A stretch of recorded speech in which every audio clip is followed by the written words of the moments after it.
He was promised love and given a dungeon, betrayed by his closest friends. Imprisoned for a crime he didn't commit, but he didn't die in that prison. He escaped with a new name and a plan. Revenge is patient, and it remembers everything. Chapter 101. Locusta Valentine was alone.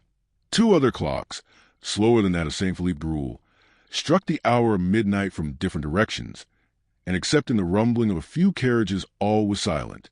Then Valentine's attention was engrossed by the clock in her room, which marked the seconds.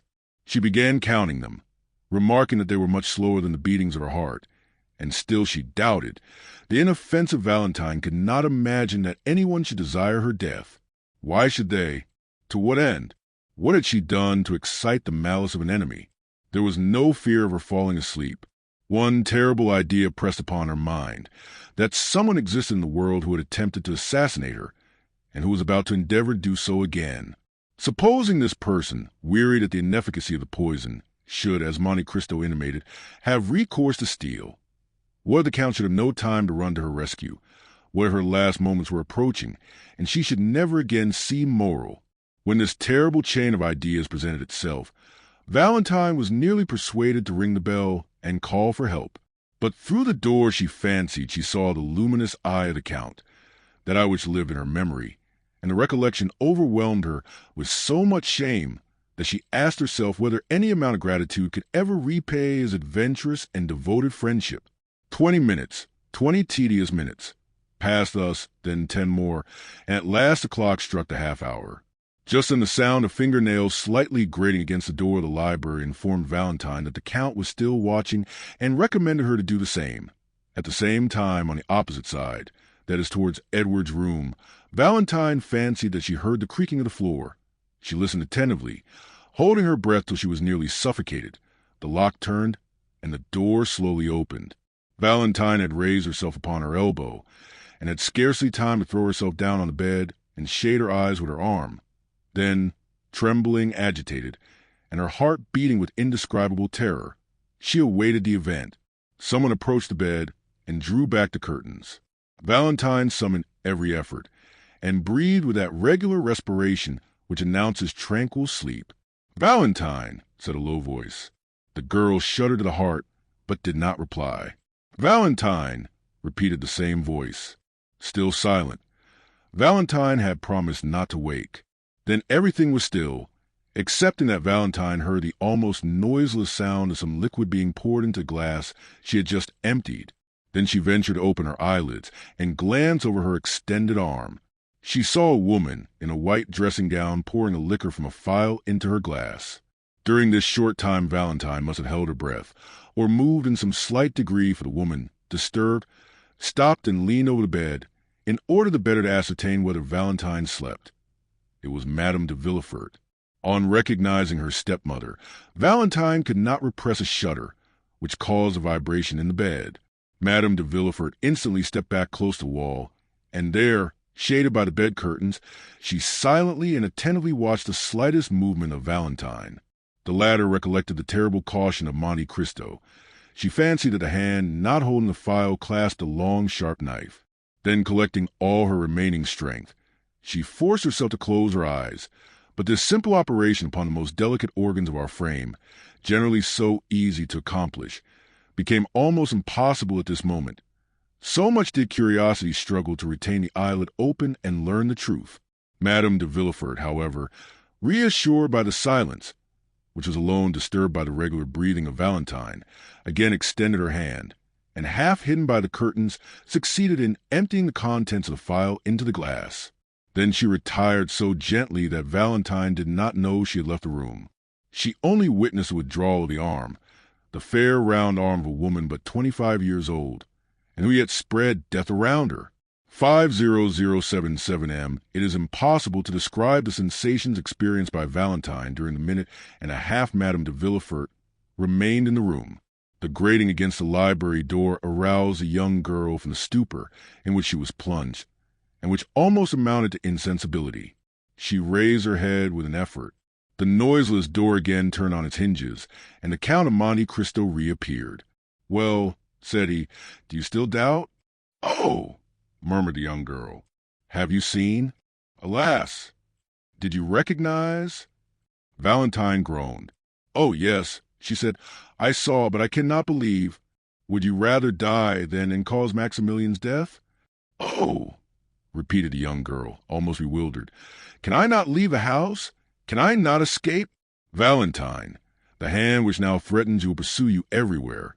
Your servants will be seduced with gold, and death will be offered to you disguised in every shape. You will find it in the water you drink from the spring, in the fruit you pluck from the tree. But did you not say that my kind grandfather's precaution had neutralized the poison? Yes, but not against a strong dose. The poison will be changed and the quantity increased. He took the glass and raised it to his lips. It is already done, he said. Brucine is no longer employed, but a simple narcotic. I can recognize the flavor of the alcohol, in which it has been dissolved. If you had taken what Madame de Villefort has poured into your glass, Valentine, you would have been doomed. But, exclaimed the young girl, why am I thus pursued? Why? Are you so kind, so good, so unsuspicious of ill that you cannot understand Valentine? No, I have never injured her. But you are rich, Valentine. You have 200,000 livres a year, and you prevent her son from enjoying these 200,000 livres. How so? The fortune is not her gift, but is inherited from my relations. Certainly, and that is why I am and Madame de Saint Méran have died. That is why I am. Noirtier was sentenced today. He made you his heir. That is why you, in your turn, are to die. It is because your father would inherit your property and your brother, his only son, succeed to his. Edward? Poor child. Are all these crimes committed on his account? Ah, then you at length understand? Heaven grant that this may not be visited upon him. Valentine, you are an angel. But why is my grandfather allowed to live? It was considered that you dead, the fortune would naturally revert to your brother unless he were disinherited. And besides, the crime appearing useless, it would be folly to commit it. And is it possible that this frightful combination of crimes has been invented by a woman? Do you recollect in the arbor of the Hotel de Poste at Perugia, seeing a man in a brown cloak, whom your stepmother was questioning upon Aqua Tofana? Well, ever since then, the infernal project has been ripening in her brain. Ah, then, indeed, sir, said the sweet girl, bathed in tears, I see that I am condemned to die.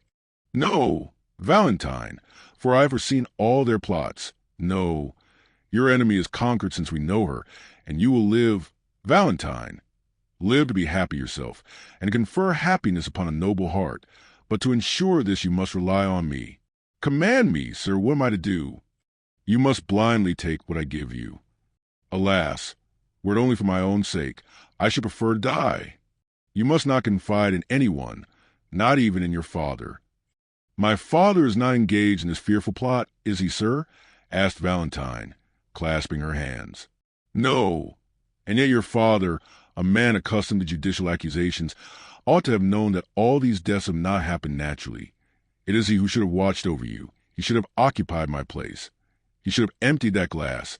He should have risen against the assassin. Spectre against spectre, he murmured in a low voice as he concluded his sentence. Sir, said Valentine, I will do all I can to live, for there are two beings who love me and will die if I die, my grandfather and Maximilian. I will watch over them as I have over you. Well, sir, do as you will with me. And then she added in a low voice, Oh, heavens, what will befall me? Whatever may happen, Valentine, do not be alarmed.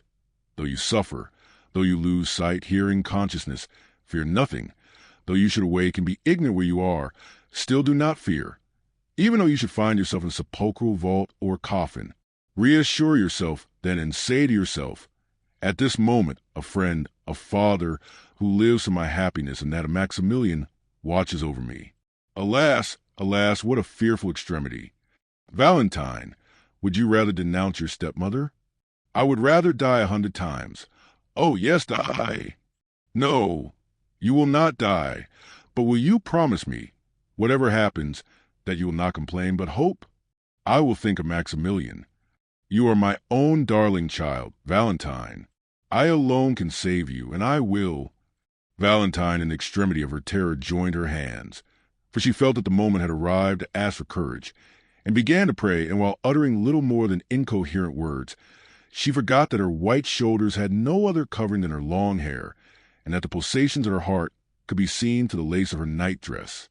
Monte Cristo gently laid his hand on the young girl's arm, drew the velvet coverlet close to her throat, and said with paternal smile, "My child, believe in my devotion to you as you believe in the goodness of Providence and the love of Maximilian."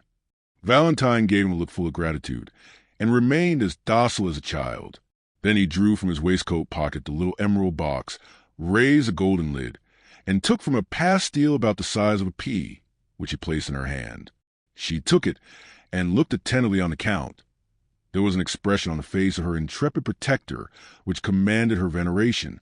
She evidently interrogated him by her look. "Yes," said he. Valentine carried the pastille to her mouth, and swallowed it. "And now, my dear child, adieu for the present. I will try and gain a little sleep, for you are saved." "Go," said Valentine. "Whatever happens, I promise you not to fear." Monte Cristo for some time kept his eyes fixed on the young girl, who gradually fell asleep, yielding to the effect of the narcotic the Count had given her. Then he took the glass, emptied 3 parts of the contents in the fireplace, that it might be supposed Valentine had taken it, and replaced it on the table. Then he disappeared, after throwing a farewell glance on Valentine, who slept with the confidence and innocence of an angel at the feet of the Lord. Chapter 102. Valentine. The night light continued to burn on the chimney-piece, exhausting the last drops of oil which floated on the surface of the water. The globe of the lamp appeared of a reddish hue, and the flame, brightening before it expired. Throughout the last flickerings which an inanimate object had been so often compared with convulsions of a human creature in its final agonies, a dull and dismal light was shed over the bedclothes and curtains surrounding the young girl. All noise in the streets had ceased, and the silence was frightful. It was then that the door of Edward's room opened, and a head we had before noticed appeared in the glass opposite. It was Madame de Villefort, who came to witness the effect of the drink she had prepared. She stopped in the doorway, listened for a moment to the flickering of the lamp, the only sound in that deserted room, and then advanced to the table to see if Valentine's glass were empty. It was still about a quarter full, as we before stated. Madame de Villefort emptied the contents into the ashes, which she disturbed that they might the more readily absorb the liquid. Then she carefully rinsed the glass, and wiping it with her handkerchief, replaced it on the table. If anyone could have looked into the room just then, he would have noticed the hesitation with which Madame de Villefort approached the bed and looked fixedly on Valentine. The dim light, the profound silence, and the gloomy thoughts inspired by the hour, and still more by her own conscience, all combined to produce a sensation of fear. The poisoner was terrified at the contemplation of her own work. At length she rallied, drew aside the curtain, and leaning over the pillow gazed intently on Valentine. The young girl no longer breathed. No breath issued to the half-closed teeth. The white lips no longer quivered. The eyes were suffused with bluish vapor, and the long black lashes rested on a cheek white as wax. Madame de Villefort gazed upon the face, so expressive even in its stillness.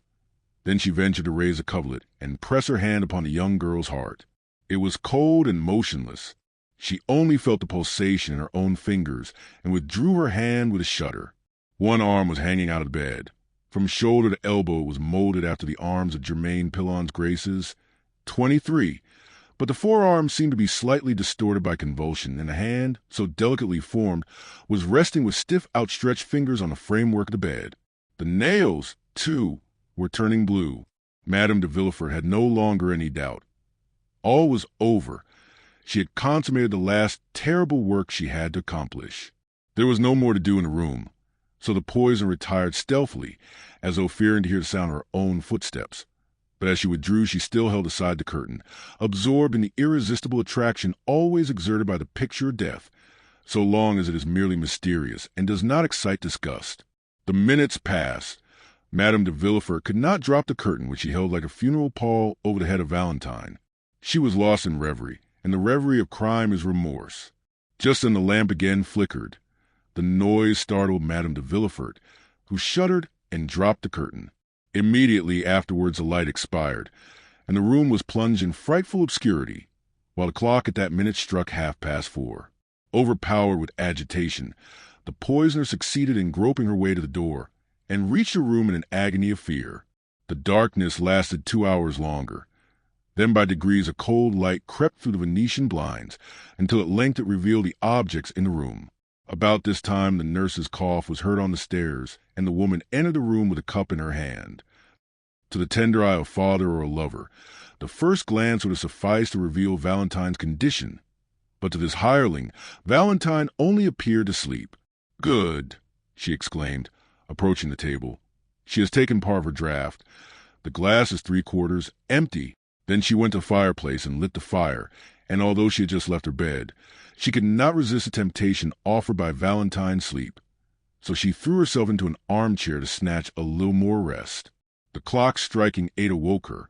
Astonished at the prolonged slumber of the patient and frightened to see that the arm was still hanging out of the bed, she advanced towards Valentine, and for the first time noticed the white lips. She tried to replace the arm, but it moved with a frightful rigidity which could not deceive a sick nurse. She screamed aloud, then running to the door exclaimed, "Help, help! 50083 M." "What is the matter?" asked M.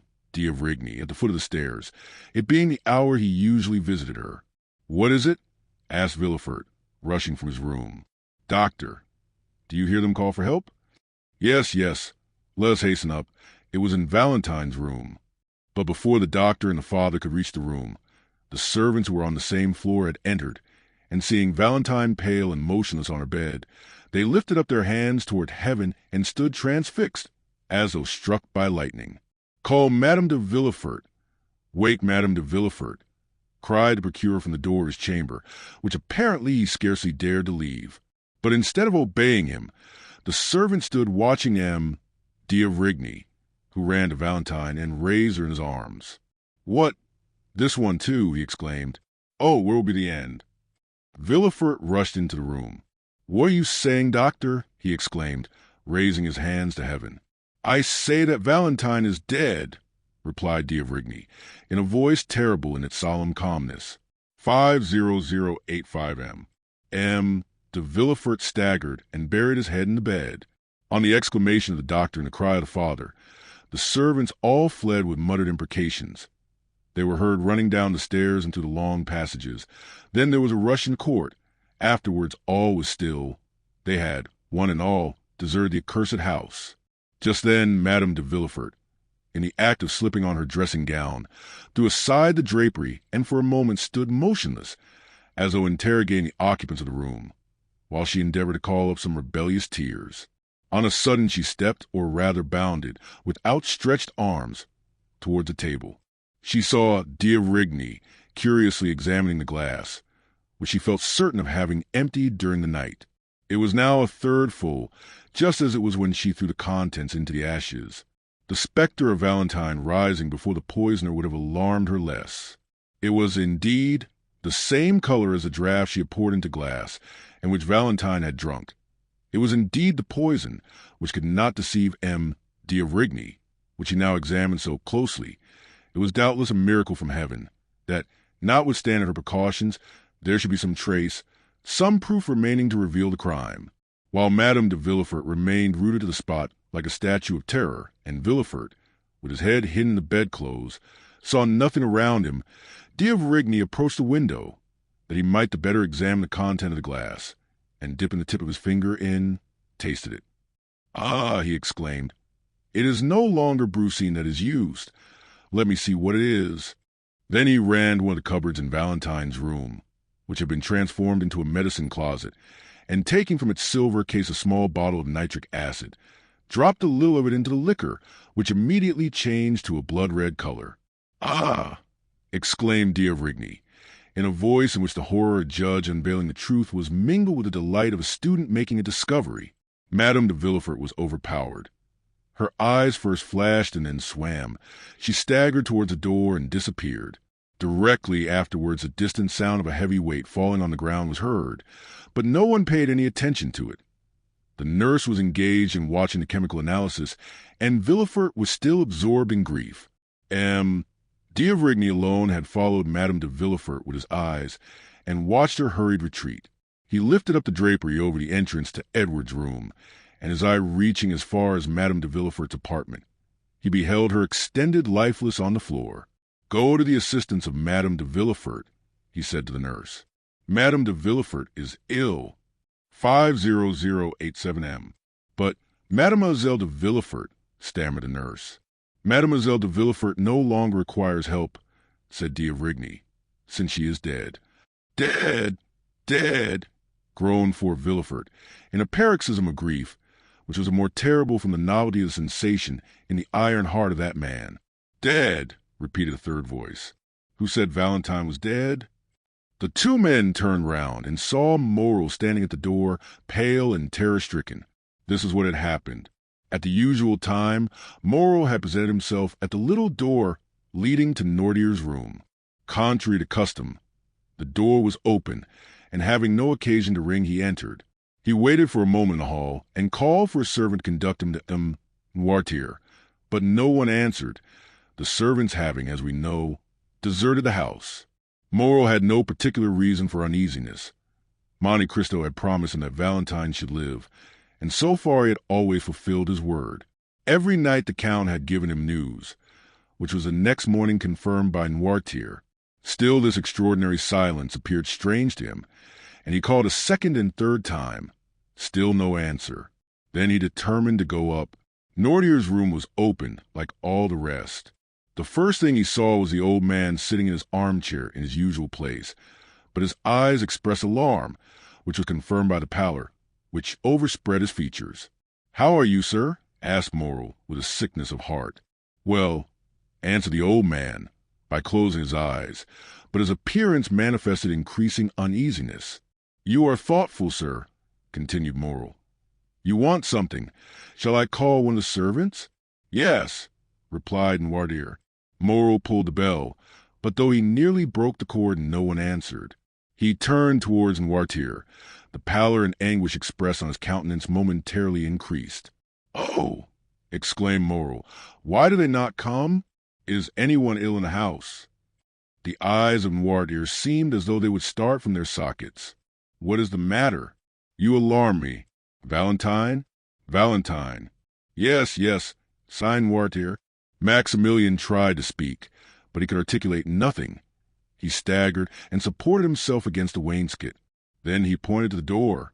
"Yes, yes, yes," continued the old man. 50089M. Maximilian rushed up the little staircase, while Noirtier's eyes seemed to say, "Quicker, quicker."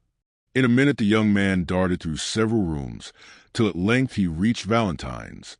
There was no occasion to push the door. It was wide open. A sob was the only sound he heard. He saw, as though in a mist, a black figure kneeling and buried in a confused mass of white drapery. A terrible fear transfixed him. It was then he heard a voice exclaim, "Valentine is dead," and another voice which, like an echo, repeated, "Dead, dead." Chapter 103. Maximilian. Villefort rose, half ashamed of being surprised in such a paroxysm of grief. The terrible office he had held for 25 years had succeeded in making him more or less than man.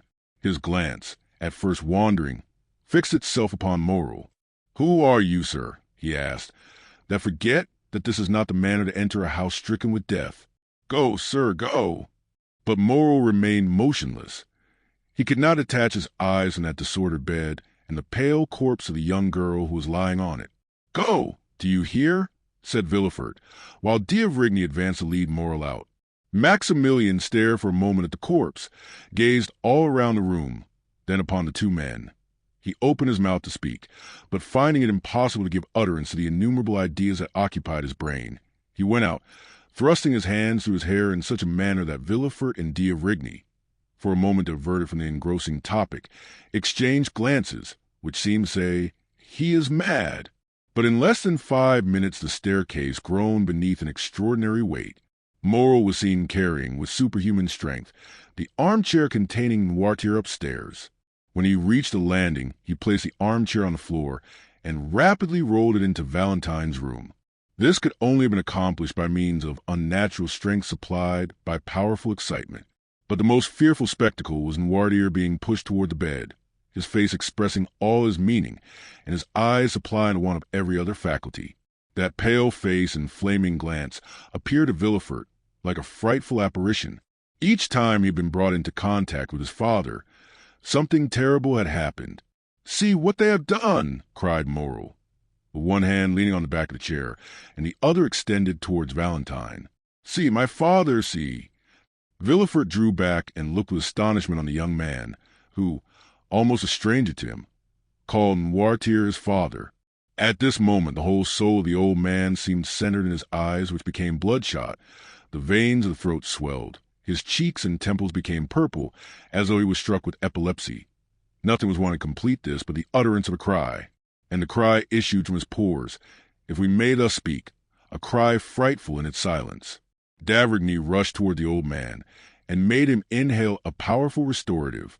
"Sir," cried Morrel, seizing the moist hand of the paralytic, "they ask me who I am, and what right I have to be here." "Oh, you know it, tell them, tell them." And the young man's voice was choked by sobs. As for the old man, his chest heaved with his panting respiration. One could have thought that he was undergoing the agonies preceding death.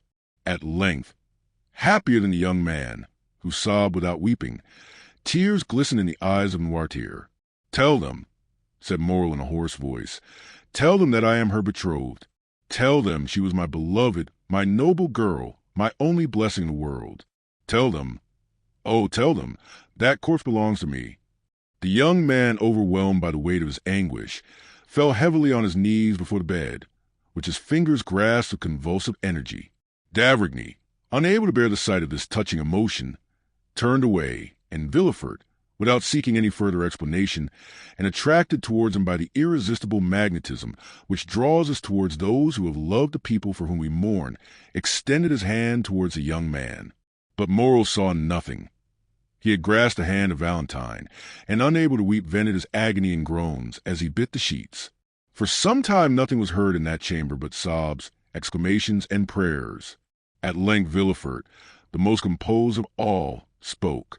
"Sir," said he to Maximilian, "you say you love Valentine, that you were betrothed to her. I knew nothing of this engagement, of this love. Yet I, her father, forgive you, for I see that your grief is real and deep. And besides, my own sorrow is too great for anger to find a place in my heart. But you see that the angel whom you hope for has left this earth. She has nothing more to do with the adoration of men. Take a last farewell, sir, of her sad remains. Take the hand you expected to possess once more within your own, and then separate yourself from her forever. Valentine now requires only the ministrations of the priest. 50093 M. "You are mistaken, sir," exclaimed Morrel, raising himself on one knee, his heart pierced by a more acute pang than any he had yet felt. "You are mistaken.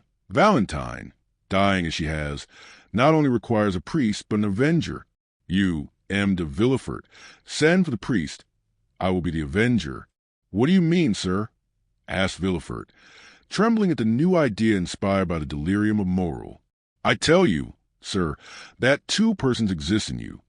The father has mourned sufficiently. Now let the procureur fulfill his office." The eyes of Noirtier glistened, and d'Avrigny approached. "Gentlemen," said Morrel, reading all that passed through the minds of the witnesses to the scene, "I know what I am saying, and you know as well as I do what I am about to say. Valentine has been assassinated." Villefort hung his head, d'Avrigny approached nearer, and Noirtier said yes with his eyes. "Now, sir," continued Morrel, "in these days no one can disappear by violent means without some inquiries being made as to the cause of her disappearance, even were she not a young, beautiful, and adorable creature like Valentine. Now, le procureur du roi," said Morrel with increasing vehemence, "no mercy is allowed. I denounce the crime. It is your place to seek the assassin." The young man's implacable eyes interrogated Villefort, who, on his side, glanced from Noirtier to d'Avrigny. But instead of finding sympathy in the eyes of the doctor and his father, he only saw an expression as inflexible as that of Maximilian. "Yes," indicated the old man. "Assuredly," said d'Avrigny. "Sir," said Villefort, striving to struggle against this triple force in his own emotion, "sir, you are deceived. No one commits crimes here. I am stricken by fate. It is horrible indeed, but no one assassinates. The eyes of Noirtier lighted up with rage, and D'Avrigny prepared to speak. Moreau, however, extended his arm and commanded silence.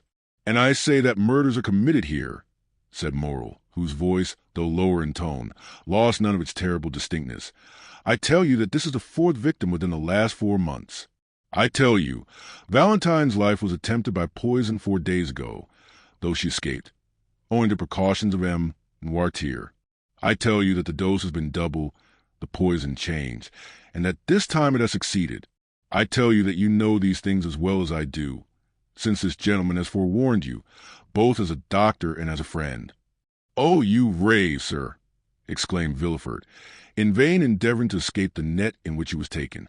50095 M. "I rave," said Moreau. "Well, then, I appeal to M. D'Avrigny himself.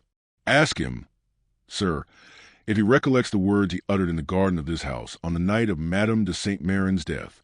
You thought yourself alone and talked about that tragical death, and the fatality you mentioned then is the same which has caused the murder of Valentine." Villefort and D'Avrigny exchanged looks. "Yes, yes," continued Moreau. "Recall the scene, for the words you thought were only given a silence, and solitude fell into my ears. Certainly, after witnessing the culpable indolence manifested by M. de Villefort toward his own relations, I ought to have denounced him to the authorities. Then I should not have been an accomplice to thy death, as I now am, sweet, beloved Valentine, but the accomplice shall become the avenger. This fourth murder is apparent to all, and if thy father abandoned thee, Valentine, it is I, and I swear it, that shall pursue the assassin." And this time, as though nature had at least taken compassion on the vigorous frame, nearly bursting with its own strength, the words of Moreau were stifled in his throat, his breast heaved, the tears, so long rebellious, gushed from his eyes, and he threw himself weeping on his knees by the side of the bed. Then D'Avrigny spoke. "And I, too," he exclaimed in a low voice, "I unite with M. Moreau in demanding justice for crime. My blood boils at the idea of having encouraged a murderer by my cowardly concession." "Oh, merciful heavens!" murmured Villefort. Moreau raised his head, and reading the eyes of the old man, which gleamed with unnatural luster, "Stay," he said, "M. Noirtier wishes to speak." "Yes," indicated Noirtier, with an expression the more terrible from all his faculties being centered in his glance. "Do you know the assassin?" asked Moreau. "Yes," replied Noirtier. "And will you direct us?" exclaimed the young man. "Listen, M. D'Avrigny, listen." Noirtier looked upon Moreau with one of those melancholy smiles which had so often made Valentine happy, and thus fixed his attention. Then, having riveted the eyes of his interlocutor on his own, he glanced towards the door. "Do you wish me to leave?" said Moreau, sadly. "Yes," replied Noirtier. "Alas, alas, sir, have pity on me." The old man's eyes remained fixed on the door. "May I at least return?" asked Moreau. "Yes." "Must I leave alone?" "No." "Whom am I to take with me?" "The procurer?" "No." "The doctor?" "Yes." "You wish to remain alone with M. de Villefort?" "Yes." "But can he understand you?" "Yes." "Oh!" said Villefort, inexpressibly delighted to think that the inquiries were to be made by him alone. "Oh, be satisfied. I can understand my father." While uttering these words with this expression of joy, his teeth clashed together violently. D'Avrigny took the young man's arm and led him out of the room. A more than death-like silence then reigned in the house. At the end of a quarter of an hour, a faltering footstep was heard, and Villefort appeared at the door of the apartment where D'Avrigny and Moreau had been staying, one absorbed in meditation, the other in grief. "You can come," he said, and led them back to Noirtier. Moreau looked attentively on Villefort. His face was livid. Large drops rolled down his face, and in his fingers he held the fragments of a quill pen which he had torn to atoms. "Gentlemen," he said in a hoarse voice, "give me your word of honor that this horrible secret shall forever remain buried amongst ourselves." The two men drew back. "I entreat you," continued Villefort. "But," said Moreau, "the culprit, the murderer, the assassin—" "Do not alarm yourself, sir. Justice will be done," said Villefort. My father has revealed the culprit's name. My father thirsts for revenge as much as you do, yet even he conjures you, as I do, to keep this secret. Do you not, father?" "Yes," resolutely replied Noirtier. Moreau suffered an exclamation of horror and surprise to escape him. "Oh, sir," said Villefort, arresting Maximilien by the arm, "if my father, the inflexible man, makes this request, it is because he knows, be assured, that Valentine will be terribly revenged.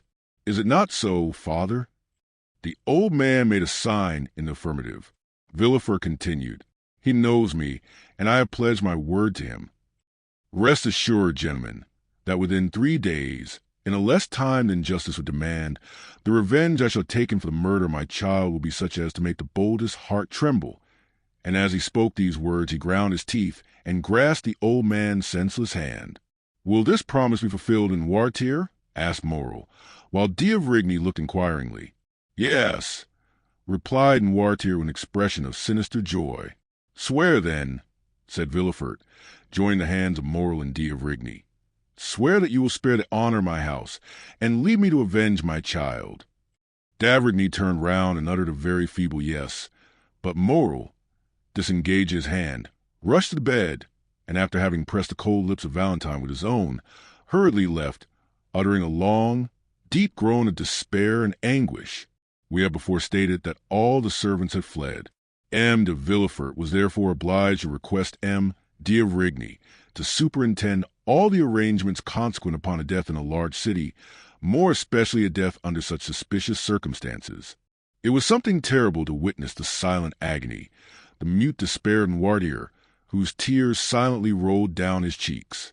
Villefort retired to his study, and d'Avrigny left to summon the doctor of the Mayoralty, whose office it is to examine bodies after decease, and who is expressly named the Doctor of the Dead.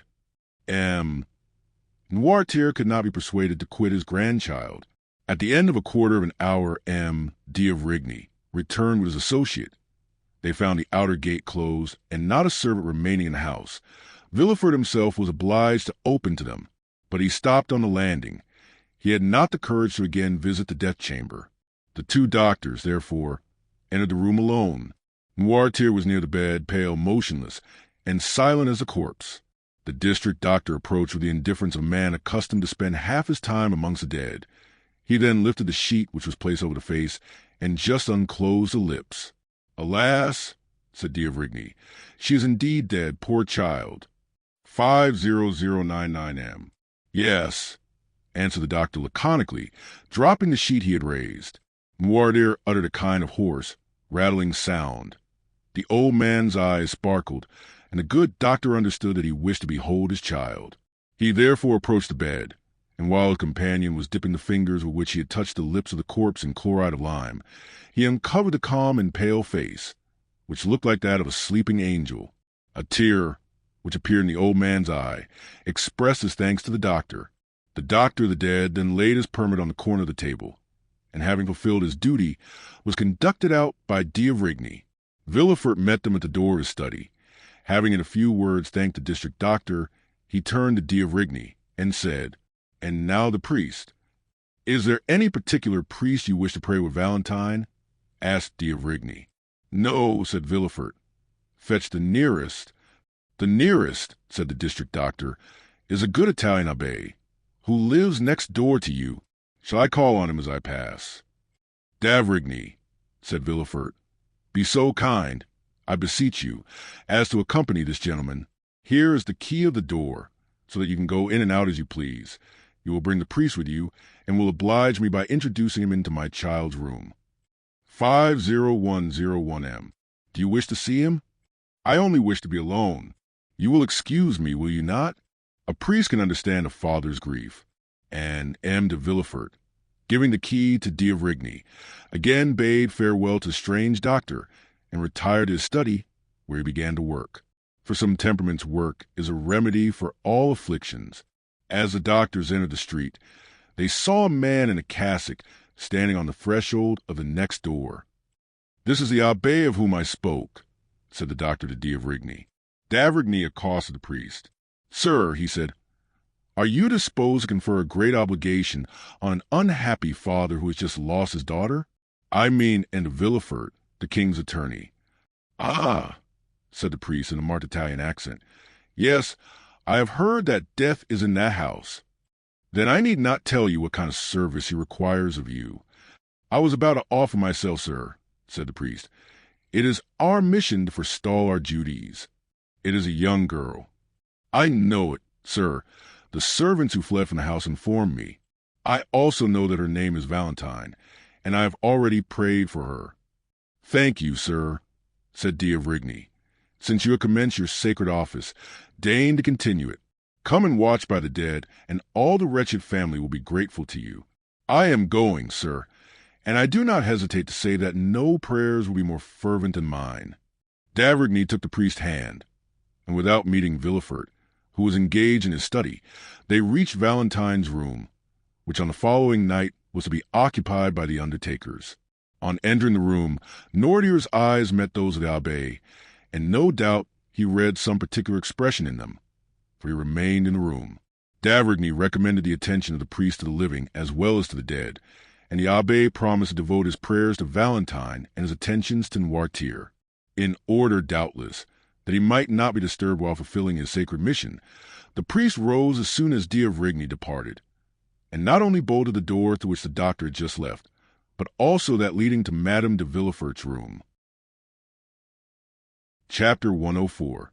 Dangler's Signature. The next morning dawned dull and cloudy. During the night the undertakers had executed their melancholy office, and wrapped the corpse in the winding sheet, which, whatever may be said about the equality of death, is at least a last proof of the luxuries so pleasing in life. This winding sheet was nothing more than a beautiful piece of cambric, which the young girl had bought a fortnight before. During the evening 2 men, engaged for the purpose, had carried Noirtier from Valentine's room into his own, and contrary to all expectation, there was no difficulty in withdrawing him from his child. The Abbé Busoni had watched till daylight, and then left without calling anyone. D'Avrigny returned about 8 o'clock in the morning. He met Villefort on his way to Nordier's room, and accompanied him to see how the old man had slept. They found him in a large armchair, which served him for a bed, enjoying a calm, nay, almost a smiling sleep. They both stood in amazement at the door. "See," said D'Avrigny to Villefort, "nature knows how to alleviate the deepest sorrow. No one can say that Noirtier did not love his child, and yet he sleeps." "Yes, you are right," replied Villefort, surprised. "He sleeps indeed. And this is the more strange, since the least contradiction keeps him awake all night." "Grief has stunned him," replied D'Avrigny, and they both returned thoughtfully to Procuror's study. "See, I have not slept," said Villefort, showing his undisturbed bed. "Grief does not stun me. I have not been in bed for 2 nights. But then look at my desk. See what I have written during these 2 days and nights. I have filled those papers, and have made out the accusation against the assassin Benedetto. Oh, work, work, my passion, my joy, my delight. It is for thee to alleviate my sorrows." And he convulsively grasped the hand of D'Avrigny. "Do you require my services now?" asked D'Avrigny. "No," said Villefort. "Only return again at 11 o'clock. At 12 the Oh, heavens, my poor child!" And the procureur, again becoming a man, lifted up his eyes and groaned. "Shall you be present in the reception-room?" "No. I have a cousin who has undertaken this sad office. I shall work, doctor. When I work, I forget everything." And, indeed, no sooner had the doctor left the room than he was again absorbed in work. On the doorsteps D'Avrigny met the cousin whom Villefort had mentioned, a personage as insignificant in our story as in the world he occupied, one of those beings designed from their birth to make themselves useful to others. He was punctual, dressed in black, with crape around his hat, and presented himself at his cousin's with a face made up for the occasion, and which he could alter as might be required. At 11 o'clock the morning coaches rolled into the paved court, and the Rue du Faubourg Saint-Honoré was filled with a crowd of idlers, equally pleased to witness the festivities or the mourning of the rich, and who rushed with the same avidity to a funeral procession as to the marriage of a duchess. Gradually the reception-room filled, and some of our old friends made their appearance. We mean Debray, Châteaurenaud, and Beauchamp, accompanied by all the leading men of the day at the bar, in literature, or the army, for M. de Villefort moved in the first Parisian circles, less owing to his social position than to his personal merit. The cousin standing at the door ushered in the guests. It was rather a relief to the indifferent to see a person as unmoved as themselves, and who did not exact a mournful face or force tears, as would have been the case with a father, a brother, or a lover. Those who were acquainted soon formed into little groups. One of them was made of Debray, Châteaurenaud, and Beecham. "Poor girl," said Debray, like the rest, paying an involuntary tribute to the sad event. "Poor girl, so young, so rich, so beautiful. Could you have imagined this scene, Châteaurenaud, when we saw her at the most 3 weeks ago, about to sign that contract?" "Indeed, no," said Châteaurenaud. "Did you know her?" "I spoke to her once or twice at Madame de Morcerf's, among the rest. She appeared to me charming, though rather melancholy." "Where's her stepmother?" "Do you know? She is spending the day with the wife of the worthy gentleman who is receiving us." 50105M. "Who is he?" "Whom do you mean?" "The gentleman who receives us." "Is he a deputy?" "Oh, no. I am condemned to witness those gentlemen every day," said Beecham. "But he is perfectly unknown to me. Have you mentioned this death in your paper?" "It has been mentioned, but the article is not mine. Indeed, I doubt if it will please M. Villefort, for it says that if for successive deaths had happened anywhere else than in the house of the king's attorney, he would have interested himself somewhat more about it." "Still," said Châteaurenaud, "Dr. d'Avrigny, who attends my mother, declares he is in despair about it. But whom are you seeking, Debray?" "I am seeking the Count of Monte Cristo," said the young man. "I met him on the boulevard on my way here," said Beecham. "I think he is about to leave Paris. He was going to his banker." "His banker? Danglars is his banker, is he not?" asked Châteaurenaud Debray. "I believe so," replied the secretary with slight uneasiness. "But Monte Cristo is not the only one I miss here. I do not see Morel." "Morel? Do they know him?" asked Châteaurenaud. "I think he has only been introduced to Madame de Villefort. Still, he ought to have been here," said Debray. "I wonder what will be talked about tonight. This funeral is the news of the day. But hush! Here comes our Minister of Justice. He will feel obliged to make some little speech to the cousin." And the three young men drew near to listen. Beecham told the truth when he said that on his way to the funeral he had met Monte Cristo, who was directing his steps toward the Rue de la Cité to M. Danglars. The banker saw the carriage of the Count enter the courtyard and advanced to meet him with a sad, though affable smile. "Well," said he, extending his hand to Monte Cristo, "I suppose you have come to sympathize with me, for indeed misfortune has taken possession of my house. When I perceived you, I was just asking myself whether I had not wished harm towards those poor Morcerfs, which would have justified the proverb of 'He who wishes misfortunes to happen to others experiences them himself.' Well, on my word of honor, I answered, 'No.' I wish no ill to Morcerf. He was a little proud, perhaps, for a man who, like myself, has risen from nothing. But we all have our faults. Do you know, Count, that persons of our time of life, not that you belong to class, you're still a young man, but as I was saying, persons of our time of life have been very unfortunate this year. For example, look at the puritanical procurer, who has just lost his daughter, and in fact nearly all his family, in so singular a manner, Morcerf dishonored and dead, and then myself covered with ridicule for the villainy of Benedetto. Besides what? Asked the Count. Alas, do you not know? What new calamity? My daughter, Mademoiselle Danglars. Eugenia has left us. Good heavens, what are you telling me? The truth, my dear Count. Oh, how happy you must be in not having either wife or children. Do you think so? Indeed I do. And so Mademoiselle Danglars. She could not endure the insult offered to us by that wretch, so she asked permission to travel. And is she gone? The other night she left. With Madame Danglars? No, with a relation. Suddenly he rallied, made a violent effort to restrain himself, and then a smile gradually widened the features of his disturbed countenance. 50109M. Certainly, he said, your receipt is money. Oh, dear, yes. And if you were at Rome, the house of Thompson and French would make no more difficulty about paying the money on my receipt than you have just done. Pardon me, Count, pardon me. Then I may keep this money? Yes, said Danglars, while the perspiration started from the roots of his hair. Yes, keep it, keep it. Monte Cristo replaced the notes in his pocket with that indescribable expression which seemed to say, Come, reflect. If you repent, there is still time. No, said Danglars. No, decidedly no. Keep my signatures. But you know none are so formal as bankers in transacting business.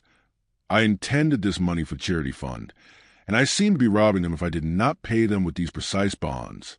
How absurd. As if one crown were not as good as another. Excuse me. And he began to laugh loudly but nervously. Certainly I excuse you, said Monte Cristo graciously, and pocket them. And he placed the bonds in his pocketbook. But, said Danglars, there is still some of 100,000 francs. Oh, a mere nothing, said Monte Cristo. The balance would come to about that sum. But keep it, and we shall be quits. Count, said Danglars, are you speaking seriously? I never joke with bankers, said Monte Cristo in a freezing manner, which repelled impertinence, and he turned to the door just as the valet de chambre announced, M. de Beauville, Receiver General of the Charities. My FOI, said Monte Cristo. I think I arrived just in time to obtain your signatures, or they would have been disputed with me. Danglars again became pale and hastened to conduct the Count out. Monte Cristo exchanged a ceremonious bow with M. de Beauville, who was standing in the waiting room, and who was introduced into Danglars' room as soon as the Count had left.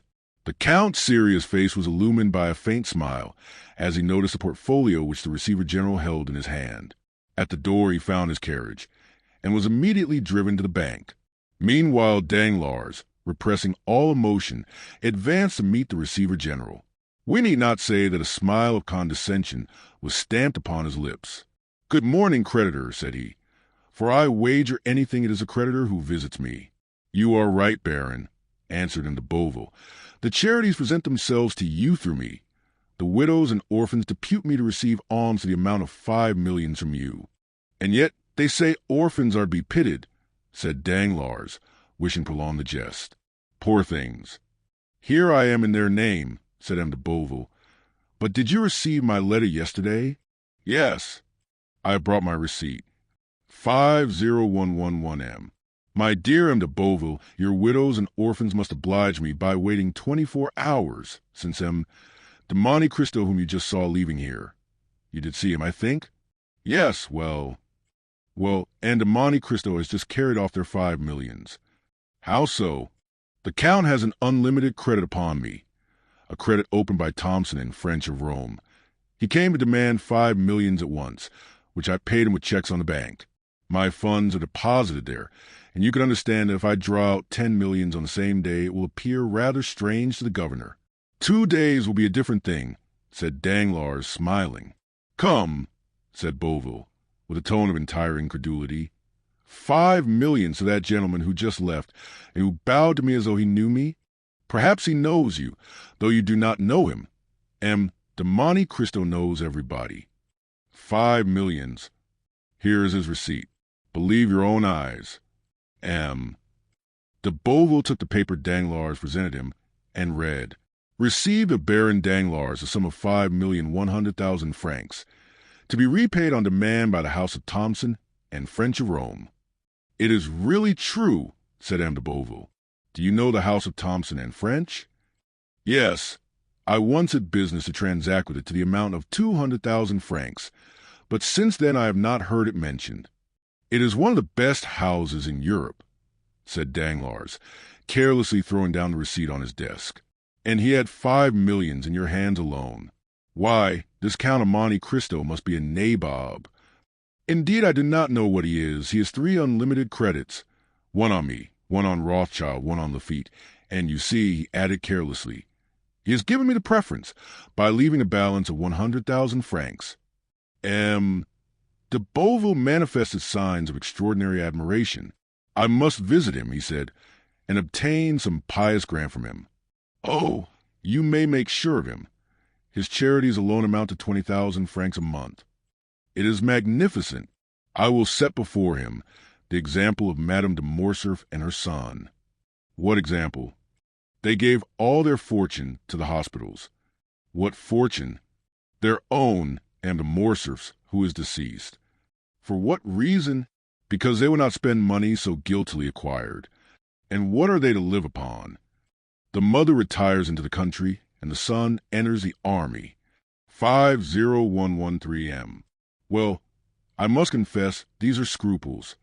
I registered their deed of gift yesterday. And how much did they possess? Oh, not much. From 12 to 1,300,000 francs. But to return to our millions. Certainly, said Danglars, in the most natural tone in the world. Are you then pressed for this money? Yes, for the examination of our cash takes place tomorrow.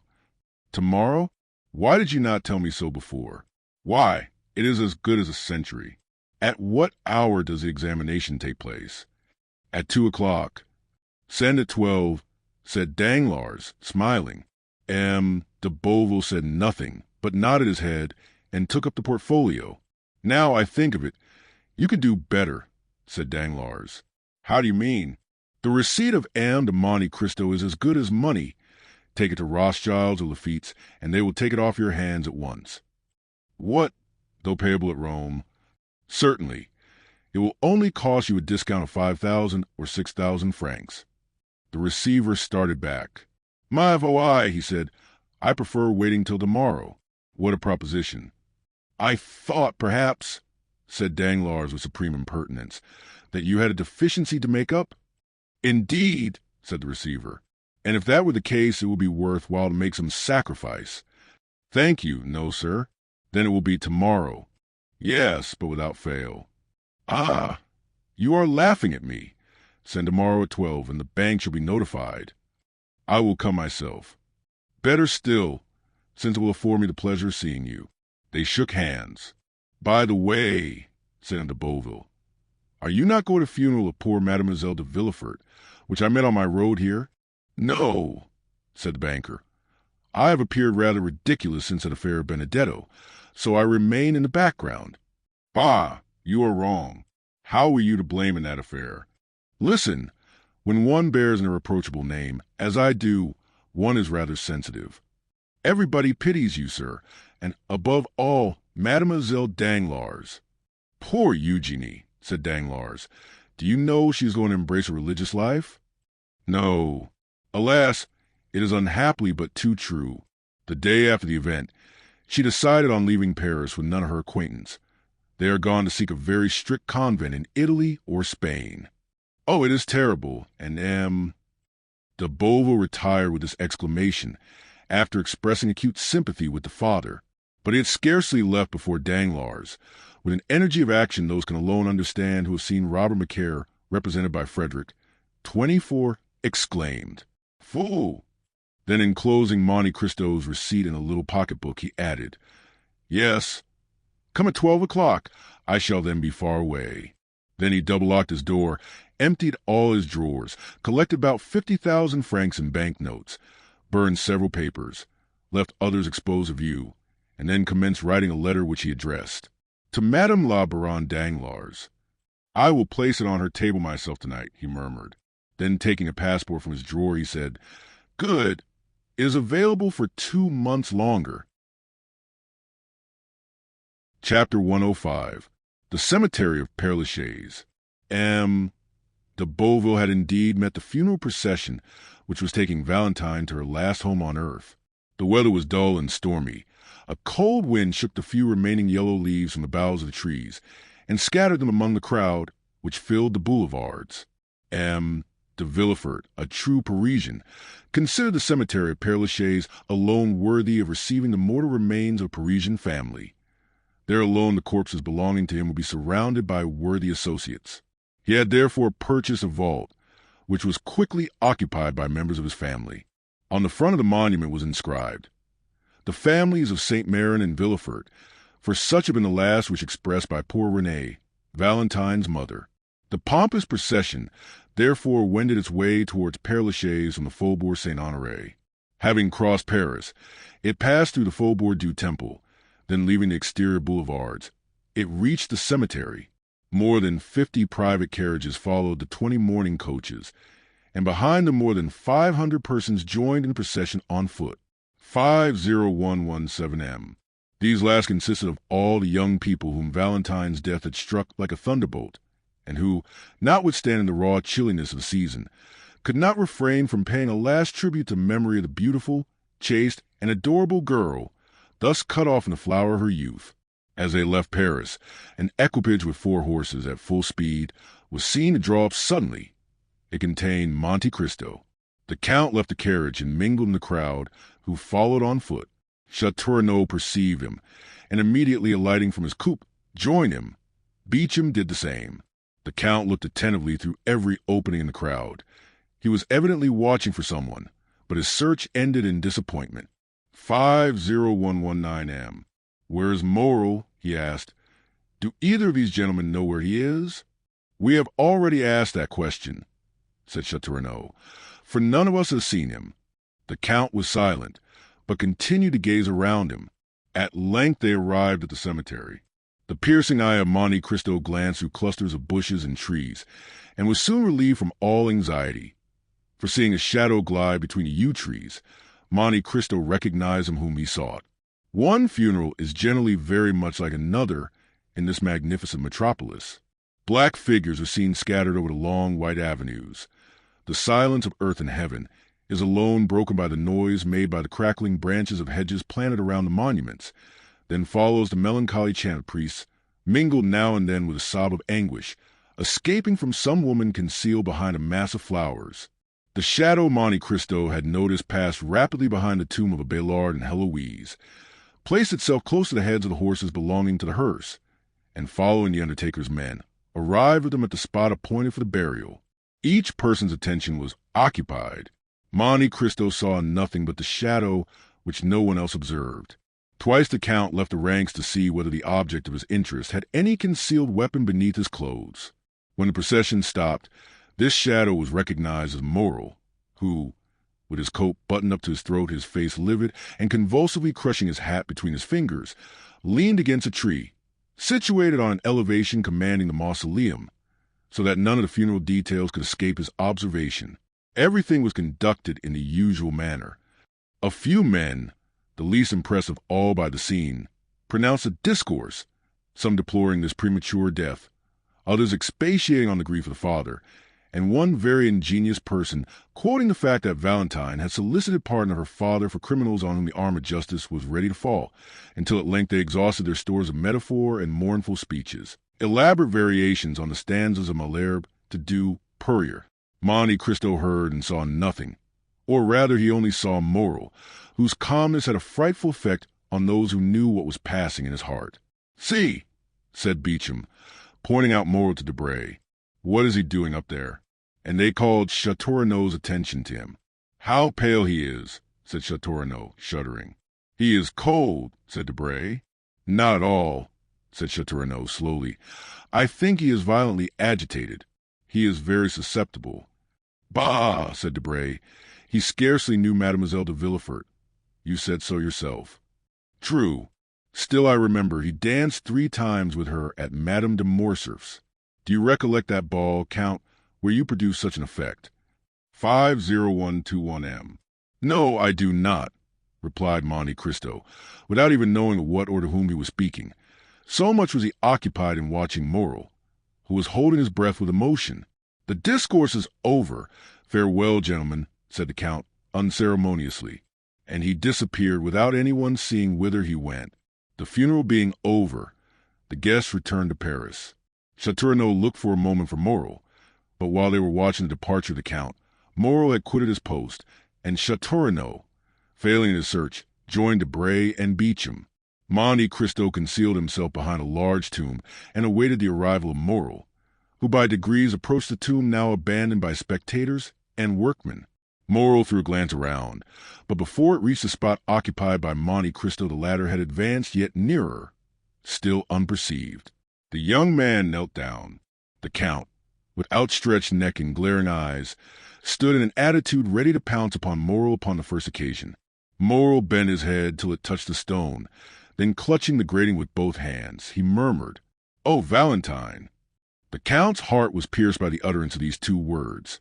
He stepped forward and, touching the young man's shoulder, said, "I was looking for you, my friend." Monte Cristo expected a burst of passion, but he was deceived, for Morrel, turning round, said calmly, "You see, I was praying." The scrutinizing glance of the Count searched the young man from head to foot. He then seemed more easy. "Shall I drive you back to Paris?" he asked. "No, thank you. Do you wish anything?" "Leave me to pray." The Count withdrew without opposition, but it was only to place himself in a situation where he could watch every movement of Morrel, who at length arose, brushed the dust from his knees, and turned towards Paris without once looking back. He walked slowly down the Rue de la Roquette. The Count, dismissing his carriage, followed him about 100 paces behind. Maximilian crossed the canal and entered the Rue Meslay by the boulevards. 5 minutes after the door had been closed on Morrel's entrance, it was again open for the Count. Julie was at the entrance of the garden, where she was attentively watching Penelon, who, entering with zeal into the profession of gardener, was very busy grafting some Bengal roses. "Ah, Count!" she exclaimed, with the delight manifested by every member of the family whenever he visited the Rue Meslay. "Maximilian has just returned, has he not, madam?" asked the Count. 50123 M. "Yes, I think I saw him pass, but pray, call Emmanuel." "Excuse me, madam, but I must go up to Maximilian's room this instant," replied Monte Cristo. "I have something of the greatest importance to tell him." "Go, then," she said with a charming smile, which accompanied him until he disappeared. Monte Cristo soon ran up the staircase, conducting from the ground floor to Maximilian's room. When he reached the landing, he listened attentively, but all was still. Like many old houses occupied by a single family, the room door was paneled with glass, but it was locked. Maximilian was shut in, and it was impossible to see what was passing in the room, because a red curtain was drawn before the glass. The Count's anxiety was manifested by a bright color which seldom appeared on the face of that imperturbable man. "What shall I do?" he uttered, and reflected for a moment. "Shall I ring? No. The sound of a bell, announcing a visitor, will but accelerate the resolution of one in Maximilian's situation, and then the bell will be followed by a louder noise." Monte Cristo trembled from head to foot, and as if his determination had been taken with the rapidity of lightning, he struck one of the panes of glass with his elbow.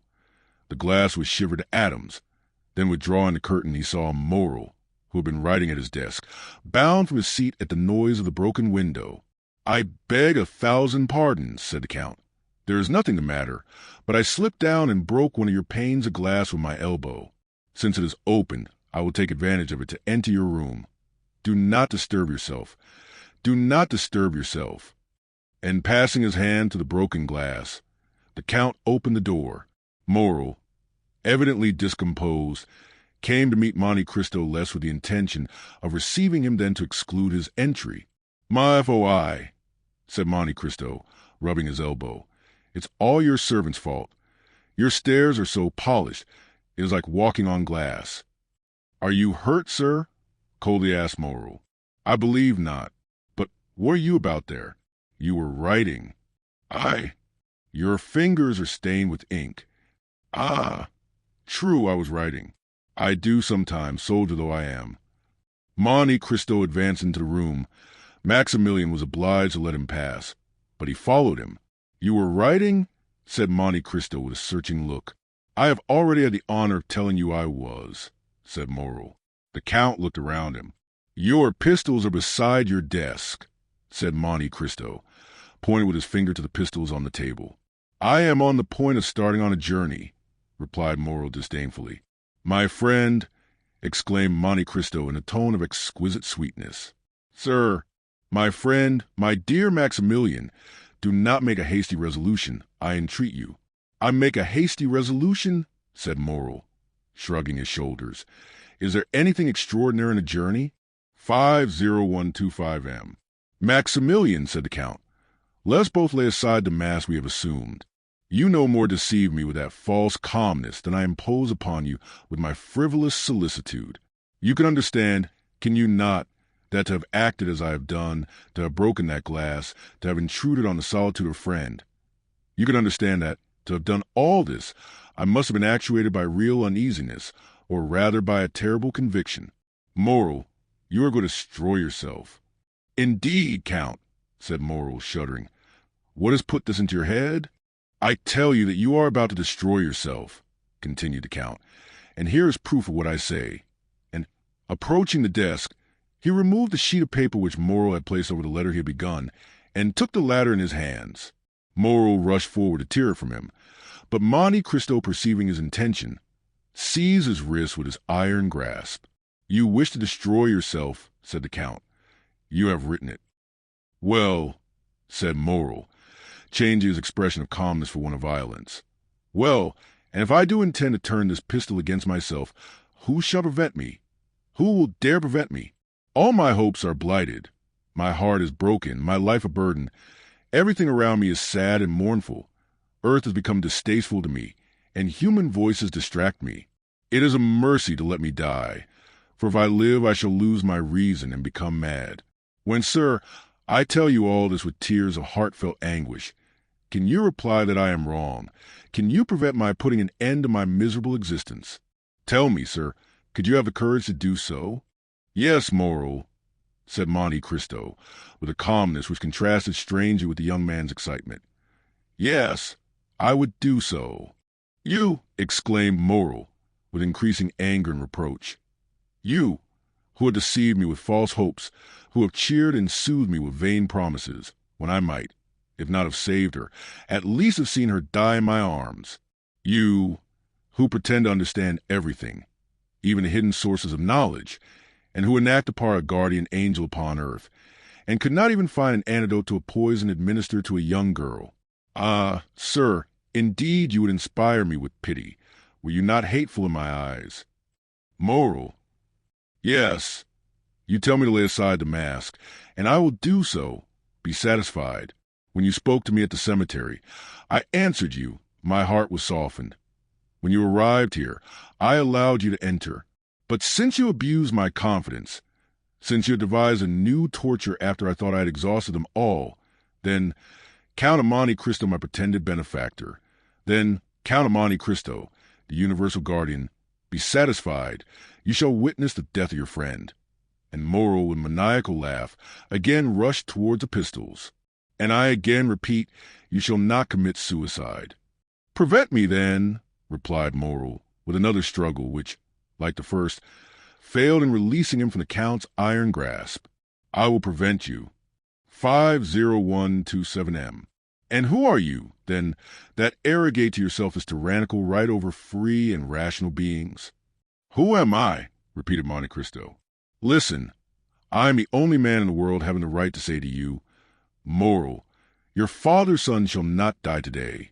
And Monte Cristo, with an expression of majesty and sublimity, advanced with arms folded toward a young man, who, involuntarily overcome by the commanding manner of this man, recoiled a step. Why do you mention my father? Stammered he. Why do you mingle a recollection of him with the affairs of the day? Because I am he who saved your father's life when he wished to destroy himself, as you do today. Because I am the man who sent the purse to your young sister, and the pharaoh and the old Moral. Because I am the Edmond Dantès who nursed you, a child, on my knees. Moral made another step back, staggering, breathless, crushed. Then all his strength gave way, and he fell prostrate at the feet of Monte Cristo. Then his admirable nature underwent a complete and sudden revulsion.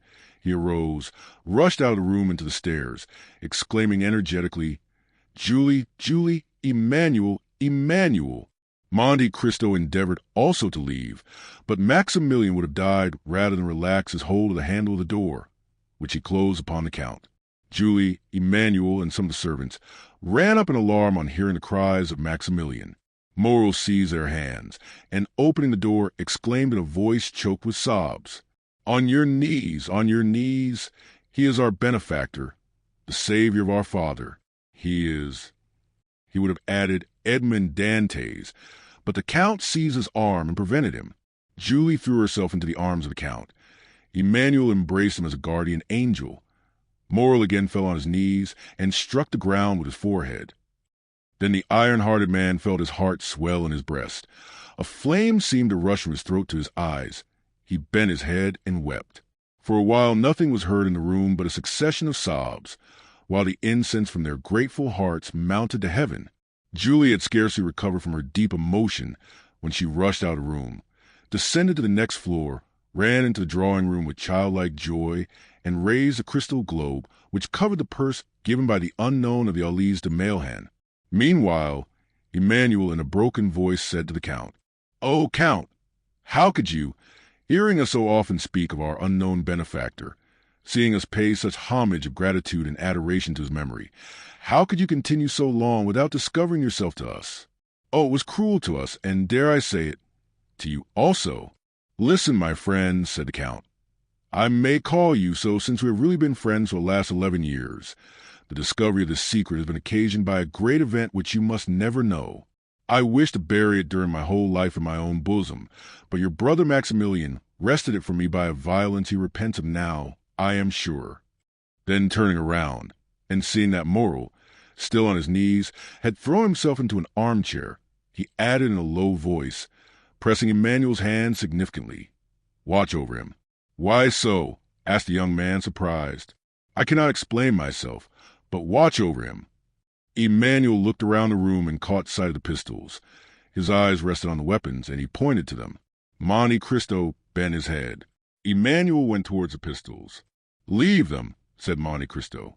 Then walking towards Morrel, he took his hand. The tumultuous agitation of the young man was succeeded by a profound stupor. Julie returned, holding the silken purse in her hands, while tears of joy rolled down her cheeks like dewdrops on the rose. "Here is the relic," she said. "Do not think it will be less dear to us now we are acquainted with our benefactor." "My child," said Monte Cristo, coloring, "allow me to take back that purse? Since you now know my face, I wish to be remembered alone through the affection I hope you will grant me." "Oh," said Julie, pressing the purse to her heart. "No, no, I beseech you do not take it. For some unhappy day you will leave us, will you not?" "You have guessed rightly, madam," replied Monte Cristo, smiling. "In a week I shall have left this country, where so many persons who merit the vengeance of heaven live happily, while my father perished of hunger and grief." While announcing his departure, the Count fixed his eyes on Morrel, and remarked that the words, "I shall have left this country," had failed to rouse him from his lethargy. He then saw that he must make another struggle against the grief of his friend, and taking the hands of Emmanuel and Julie, which he pressed within his own, he said with the mild authority of a father, "My kind friends, leave me alone with Maximilian." Julie saw the means offered carrying off her precious relic, which Monte Cristo had forgotten. She drew her husband to the door. "Let us leave them," she said. The Count was alone with Morrel, who remained motionless as a statue. "Come," said Monte Cristo, touching his shoulder with his finger. "Are you a man again, Maximilian?" "Yes, for I begin to suffer again." The Count frowned, apparently in gloomy hesitation. "Maximilian, Maximilian," he said, "the ideas you yield to are unworthy of a Christian." "Oh, do not fear, my friend," said Morrel, raising his head and smiling with a sweet expression on the Count. "I shall no longer attempt my life." "Then we are to have no more pistols, no more despair?" "No, I have found a better remedy for my grief than either a bullet or a knife." "Poor fellow, what is it?" "My grief will kill me of itself." "My friend," said Monte Cristo, with an expression of melancholy equal to his own, "listen to me. One day, in a moment of despair like yours, since it led to a similar resolution, I also wished to kill myself. One day your father, equally desperate, wished to kill himself too. If anyone had said to your father, at the moment he raised a pistol to his head, if anyone had told me, when in my prison I pushed back the food I had not tasted for 3 days, if anyone had said to either of us then, 'Live, the day will come when you will be happy and will bless life,' no matter whose voice had spoken, we should have heard him with the smile of doubt or the anguish of incredulity. And yet how many times has your father blessed life while embracing you? How often have I myself—" "Ah!" exclaimed Morrel, interrupting the Count. "You had only lost your liberty. My father had only lost his fortune, but I have lost Valentine." "Look at me," said Monte Cristo, with that expression which sometimes made him so eloquent and persuasive. "Look at me." There are no tears in my eyes, nor is there fever in my veins, yet I see you suffer. You, Maximilian, whom I love as my own son. Well, does not this tell you that in grief, as in life, there's always something to look forward to beyond? Now, if I entreat, if I order you to live moral, it is in the conviction that one day you will thank me for having preserved your life. Oh, heavens, said the young man. Oh, heavens! What are you saying, Count? Take care. But perhaps you have never loved. Child, replied the Count, I mean as I love. You see, I have been a soldier ever since I attained manhood. I reached the age of 29 without loving, for none of the feelings I before then experienced merit the appellation of love. Well, at 29 I saw Valentine. For 2 years I have loved her. For 2 years I have seen written in her heart, as in a book, all the virtues of a daughter and wife. Count, to possess Valentine would have been a happiness too infinite, too ecstatic, too complete, too divine for this world, since it has been denied me. But without Valentine the earth is desolate. I have told you to hope, said the Count. Then have a care. I repeat, for you seek to persuade me, and if you succeed I should lose my reason, for I should hope that I could again behold Valentine. The Count smiled. My friend, my father, said Moore with excitement. Have a care. I again repeat, for the power you wield over me alarms me. Weigh your words before you speak, for my eyes have already become brighter, and my heart beats strongly. Be cautious, or you will make me believe in supernatural agencies. I must obey you, though you bade me call forth the dead or walk upon the water. Hope, my friend, repeated the Count. Ah, said Morrel, falling from the height of excitement to the abyss of despair. Ah, you are playing with me, like those good, or rather selfish mothers who soothe their children with honeyed words, because their screams annoy them. No, my friend, I was wrong to caution you. Do not fear. I will bury my grief so deep in my heart, I will disguise it so, that you shall not even care to sympathize with me. Adieu, my friend, adieu. On the contrary, said the Count, after this time you must live with me. You must not leave me, and in a week we shall have left France behind us. And you still bid me hope? I tell you to hope, because I have a method of curing you. Count, you render me sadder than before, if it be possible.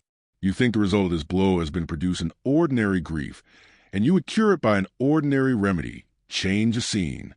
And Morrel dropped his head with disdainful incredulity. What can I say more? Asked Monte Cristo. I have confidence in the remedy I propose, and only ask you to permit me to assure you of its efficacy. Count, you prolong my agony. Then, said the Count, your feeble spirit will not even grant me the trial I request? Come, do you know what the Count of Monte Cristo is capable? Do you know that he holds terrestrial beings under his control? Nay, that he can almost work a miracle? Well, wait for the miracle I hope to accomplish, or, repeated Morrel, or, take care, Morrel, lest I call you ungrateful. Have pity on me, Count. I feel so much pity towards you, Maximilian, that, listen to me attentively, if I did not cure you in a month, to the day, to the very hour, mark my words, Morrel, I will place loaded pistols before you, and a cup of the deadliest Italian poison, a poison more sure and prompt than that which has killed Valentine. Will you promise me? Yes, for I am a man and have suffered like yourself, and also contemplated suicide. Indeed, often since misfortune has left me, I have longed for the delights of an eternal sleep. But you are sure you will promise me this? Said Morrel, intoxicated. I not only promise, but swear it, said Monte Cristo, extending his hand. In a month, then, on your honor, if I am not consoled, you will let me take my life into my own hands, and whatever may happen you will not call me ungrateful? In a month, to the day, the very hour and the date is a sacred one. Maximilian, I do not know whether you remember that this is the 5th of September. It is 10 years today since I saved your father's life, who wished to die. Morrel seized the Count's hand and kissed it. The Count allowed him to pay the homage he felt due to him. In a month you will find on the table, at which we shall be then sitting, good pistols and a delicious draught. But, on the other hand, you must promise me not to attempt your life before that time. Oh, I also swear it. Monte Cristo drew the young man towards him, and pressed him for some time to his heart. And now, he said, After today, you will come and live with me. You can occupy Hady's apartment, and my daughter will at least be replaced by my son." "Hady," said Morrow, "what has become of her?" "She departed last night." "To leave you?" "To wait for me. Hold yourself ready then to join me at the Champs-Élysées, and lead me out of this house without anyone seeing my departure." Maximilian hung his head and obeyed with childlike reverence. Chapter 106. Dividing the Proceeds. The apartment on the first floor of the house in the Rue Saint-Germain-des-Prés, where Albert de Morcerf had selected a home for his mother, was let to a very mysterious person. This was a man whose face the concierge himself had never seen. For in the winter his chin was buried in one of the large red handkerchiefs worn by gentlemen's coachmen on a cold night, and in the summer he made a point of always blowing his nose just as he approached the door. Contrary to custom, this gentleman had not been watched, for as the report ran that he was a person of high rank, and one who would allow no impertinent interference, his incognito was strictly respected. His visits were tolerably regular, though occasionally he appeared a little before or after his time, but generally, both in summer and winter, he took possession of his apartment about 4 o'clock, though he never spent the night there. At 3:30 in the winter, the fire was lighted by the discreet servant, who had the superintendence of the little apartment, and in the summer ices were placed on the table at the same hour. At 4 o'clock, as we have already stated, the mysterious personage arrived. 20 minutes afterwards a carriage stopped at the house. A lady alighted in a black or dark blue dress, and always thickly veiled. She passed like a shadow through the lodge, and ran upstairs without a sound escaping under the touch of her light foot. No one ever asked her where she was going. Her face, therefore, like that of the gentleman, was perfectly unknown to the two concierges, who were perhaps unequaled throughout the capital for discretion. We need not say she stopped at the first floor. Then she tapped in a peculiar manner at a door, which after being opened to admit her was again fastened, and curiosity penetrated no farther. They used the same precautions in leaving as in entering the house. The lady always left first, and as soon as she stepped into her carriage, it drove away, sometimes toward the right hand, sometimes to the left. Then about 20 minutes afterwards a gentleman would also leave, buried in his cravat or concealed by his handkerchief. The day after Monte Cristo had called upon Danglars, the mysterious lodger entered at 10 o'clock in the morning instead of 4 in the afternoon. Almost directly afterwards, without the usual interval of time, a cab arrived, and the veiled lady ran hastily upstairs. The door opened, but before it could be closed, the lady exclaimed, "Oh, Lucien, oh, my friend!" The concierge therefore heard for the first time that the lodger's name was Lucien. Still, as he was the very perfection of a doorkeeper, he made up his mind not to tell his wife. "Well, what is the matter, my dear?" asked the gentleman, whose name the lady's agitation revealed. "Tell me what is the matter." "Oh, Lucien, can I confide in you?" "Of course, you know you can do so. But what can be the matter? Your note of this morning has completely bewildered me. This precipitation, this unusual appointment. Come, ease me of my anxiety, or else fright me at once." "Lucien, a great event has happened," said the lady, glancing inquiringly at Lucien. "M. Danglars left last night." "Left? M. Danglars left? Where has he gone?" "I do not know." "What do you mean? Has he gone intending not to return?" "Undoubtedly. At 10 o'clock at night his horses took him to the barrier at Charenton. There a post-chaise was waiting for him. He entered it with his valet de chambre, saying that he was going to Fontainebleau." "Then what did you mean?" "Stay, he left a letter for me." "A letter?" "Yes, read it." And the Baroness took from her pocket a letter, which she gave to Debray. Debray paused a moment before reading, as if trying to guess its contents, or perhaps while making up his mind how to act, whatever it might contain. No doubt his ideas were arranged in a few minutes, for he began reading the letter which caused so much uneasiness in the heart of the Baroness, and which ran as follows: "Madam and most faithful wife." Debray mechanically stopped and looked at the Baroness, whose face became covered with blushes. "Read," she said. Debray continued, "When you receive this, you will no longer have a husband. Oh, you need not be alarmed. You will only have lost him as you have lost your daughter. I mean that I shall be traveling on one of the 30 or 40 roads leading out of France." I owe you some explanations of my conduct, and as you are a woman that can perfectly understand me, I will give them. Listen, then. I received this morning 5 millions, which I paid away. Almost directly afterwards, another demand for the same sum was presented to me. I put this creditor off till tomorrow, and I intend leaving today to escape that tomorrow, which would be rather too unpleasant for me to endure. You understand this, do you not, my most precious wife? I say you understand this, because you are as conversant in my affairs as I am. Indeed, I think you understand them better, since I am ignorant of what has become a considerable portion of my fortune, once very tolerable, while I am sure, madam, that you know perfectly well. For women have infallible instincts. They can even explain the marvelous by an algebraic calculation they have invented. But I, who only understand my own figures, know nothing more than that one day these figures deceive me. Have you admired the rapidity of my fall? Have you been slightly dazzled at the sudden fusion of my ingots? I confess I have seen nothing but the fire. Let us hope you have found some gold among the ashes. With this consoling idea, I leave you, madam and most prudent wife, without any conscientious reproach for abandoning you. Your friends left, and the ashes I have already mentioned, and above all the liberty I hasten to restore to you. And here, madam, I must add another word of explanation. So long as I hoped you were working for the good of our house and for the fortune of our daughter, I philosophically closed my eyes. But as you have transformed that house into a vast ruin, I will not be the foundation of another man's fortune. You were rich when I married you, but little respected. Excuse me for speaking so very candidly, but as this is intended only for ourselves, I do not see why I should weigh my words.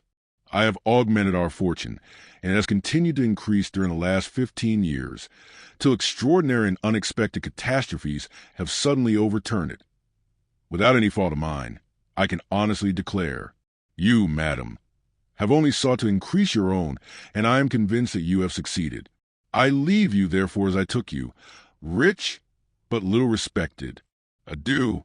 I also intend from this time to work on my own account. Accept my acknowledgments for the example you have set me, and which I intend following. Your very devoted husband, Baron Danglars. The Baroness had watched Debray while he read this long and painful letter, and saw him, notwithstanding his self-control, change color once or twice. When he had ended the perusal, he folded the letter and resumed his pensive attitude. Well, asked Madame Danglars, with an anxiety easy to be understood. Well, madam, unhesitatingly repeated Debray. With what ideas does that letter inspire you? Oh, it is simple enough, madam. It inspires me with the idea that M. Danglars is left suspiciously. Certainly. But is this all you have to say to me? I do not understand you, said Debray with freezing coldness. He is gone never to return. Oh, madam, do not think that. I tell you he will never return. I know his character. He is inflexible in any resolutions formed for his own interests. If he could have made any use of me, he would have taken me with him. He leaves me in Paris, as our separation will conduce to his benefit.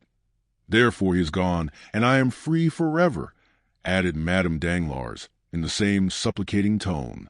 Debray, instead of answering, allowed her to remain in an attitude of nervous inquiry. Well, she said at length, do you not answer me? I have but one question to ask you. What do you intend to do? I was going to ask you, replied the Baroness with a beating heart. Ah, then you wish to ask advice of me? Yes, I do wish to ask your advice, said Madame Danglars with anxious expectation. Then if you wish to take my advice, said the young man coldly, I would recommend you travel. To travel, she murmured. Certainly, as Danglars says, you are rich and perfectly free. In my opinion, a withdrawal from Paris is absolutely necessary after the double catastrophe of Mademoiselle Danglars' broken contract and M. Danglars' disappearance. The world will think you abandoned and poor, for the wife of bankrupt would never be forgiven, were she to keep up an appearance of opulence. You have only to remain in Paris for about a fortnight, telling the world you are abandoned, and relating the details of this desertion to your best friends, who will soon spread the report. Then you can quit your house, leaving your jewels and giving up your jointure, and everyone's mouth will be filled with praises of your disinterestedness. They will know you are deserted and think you also poor, for I alone know your real financial position, and am quite ready to give up my accounts as an honest partner. The dread with which the pale and motionless Baroness listened to this was equaled by the calm indifference with which Debray had spoken. "Deserted," she repeated. "Ah, yes, I am indeed deserted. You are right, sir, and no one can doubt my position." These were the only words that this proud and violently enamored woman could utter in response to Debray. 50137M. "But then you are rich, very rich indeed," continued Debray, taking out some papers from his pocketbook, which he spread upon the table. Madame Danglars did not see them. She was engaged in stilling the beatings of her heart and restraining the tears which were ready to gush forth. At length a sense of dignity prevailed, and if she did not entirely master her agitation, she at least succeeded in preventing the fall of a single tear. "Madam," said Debray, "it is nearly 6 months since we have been associated. You furnished a principal of 100,000 francs. Our partnership began in the month of April. In May we commenced operations, and in the course of the month gained 450,000 francs. In June the profit amounted to 900,000. In July we added 1,700,000 francs. It was, the month of the Spanish bonds. In August we lost 300,000 francs at the beginning of the month, but on the 13th we made up for it, and we now find that our accounts, reckoning from the first day of partnership up to yesterday, when I closed them, showed a capital of 2,400,000 francs. That is 1,200,000 for each of us. Now, madam," said Debray, delivering up his accounts in the methodical manner of a stockbroker, "there's still 80,000 francs, the interest of this money, in my hands." "But," said the Baroness, "I thought you never put the money out to interest." "Excuse me, madam," said Debray coldly. "I had your permission to do so, and I have made use of it. There are, then, 40,000 francs for your share, besides the 100,000 you furnished me to begin with, making in all 1,340,000 francs for your portion. Now, madam, I took the precaution of drawing out your money the day before yesterday. It is not long ago, you see, and I was in continual expectation of being called on to deliver up my accounts. There is your money, half in banknotes, the other half in checks payable to bearer. I say there, for as I did not consider my house safe enough, or lawyers sufficiently discreet, and as landed property carries evidence with it, and moreover, since you have no right to possess anything independent of your husband, I have kept this sum, now your whole fortune, in a chest concealed under that closet, and for greater security I myself concealed it there. Now, madam," continued Debray, first opening the closet, then the chest. "Now, madam, here are 800 notes of 1,000 francs each, resembling, as you see, a large book bound in iron. To this I add a certificate in the funds of 25,000 francs. Then, for the odd cash, making I think about 110,000 francs, here is a check upon my banker, who, not being M. Danglars, will pay you the amount, you may rest assured." Madame Danglars mechanically took the check, the bond, and the heap of banknotes. This enormous fortune made no great appearance on the table. Madame Danglars, with tearless eyes, but with her breast heaving with concealed emotion, placed the banknotes in her bag, put the certificate and check into her pocketbook, and then, standing pale and mute, awaited one kind word of consolation. But she waited in vain. "Now, madam," said Debray, "you have a splendid fortune, an income of about 60,000 livres a year, which is enormous for a woman who cannot keep an establishment here for a year at least. You will be able to indulge all your fancies. Besides, should you find your income insufficient, you can, for the sake of the past, madam, make use of mine, and I am ready to offer you all I possess on loan." "Thank you, sir, thank you," replied the Baroness. "You forget that what you have just paid me is much more than a poor woman requires, who intends for some time at least to retire from the world." Debray was for a moment surprised, but immediately recovered himself. He bowed with an air which seemed to say, "As you please, madam." Madame Danglars had until then, perhaps, hoped for something, but when she saw the careless bow of Debray, and the glance by which it was accompanied, together with a significant silence, she raised her head, and without passion or violence or even hesitation, ran downstairs, disdaining to address a last farewell to one who could thus part from her. Bah, said Debray when she had left. These are fine projects. She will remain at home, read novels, and speculate at cards, since she can no longer do so on the Bourse. Then, taking up his account book, he canceled with the greatest care all the entries of the amounts he had just paid away. I have 1,060,000 francs remaining, he said. What a pity Mademoiselle de Villefort is dead. She suited me in every respect, and I would have married her. And he calmly waited until the 20 minutes had elapsed after Madame Danglars' departure before he left the house. During this time he occupied himself in making figures, with his watch by his side. Asmodeus, that diabolical personage, who would have been created by every fertile imagination if Lusage had not acquired a priority in his great masterpiece, would have enjoyed a singular spectacle if he had lifted up the roof of the little house in the Rue Saint-Germain-des-Prés, while Debray was casting up his figures. Above the room in which Debray had been dividing 2.5 millions with Madame Danglars was another, inhabited by persons who had played too prominent a part in the incidents we have related for their appearance not to create some interest. Mercédès and Albert were in that room.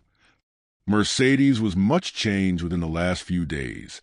Not that even in her days of fortune she had ever dressed with a magnificent display which makes us no longer able to recognize a woman when she appears in a plain and simple attire, nor indeed had she fallen into that state of depression where it is impossible to conceal the garb of misery.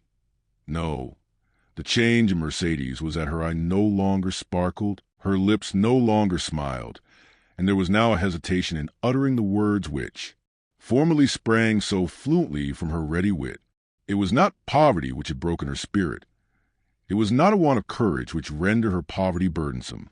Mercédès, although deposed from the exalted position she had occupied, lost in the sphere she had now chosen, like a person passing from a room splendidly lighted into utter darkness, appeared like a queen fallen from her palace to a hovel, and who, reduced to strict necessity, could neither become reconciled to the earthen vessels she was herself forced to place upon the table, nor to the humble pallet which had become her bed.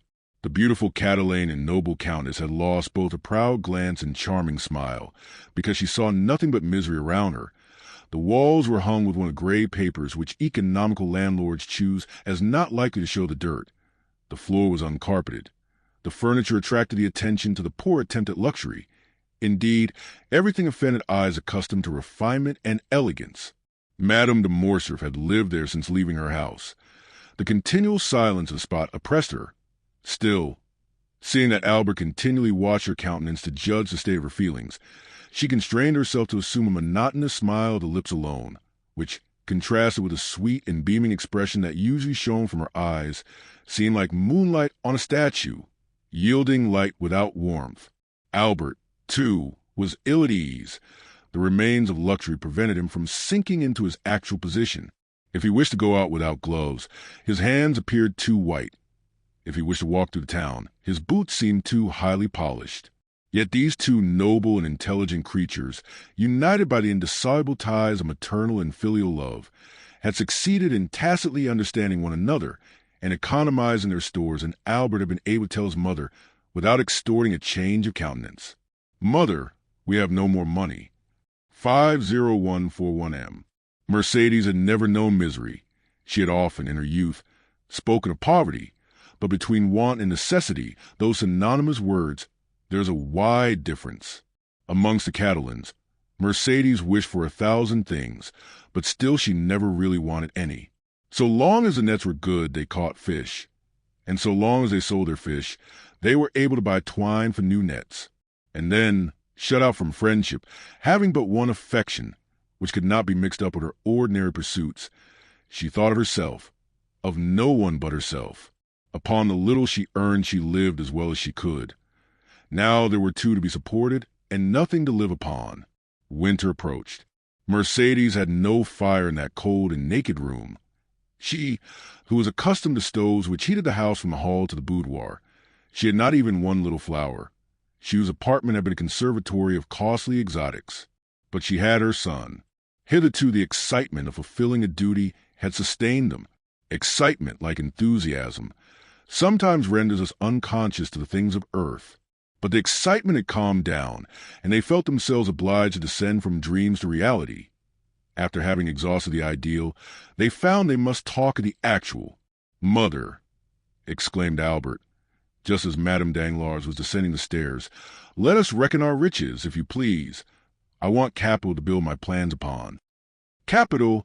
Nothing," replied Mercédès with a mournful smile. "No, mother, capital 3,000 francs. And I have an idea of our leading a delightful life upon this 3,000 francs. "Child," sighed Mercédès.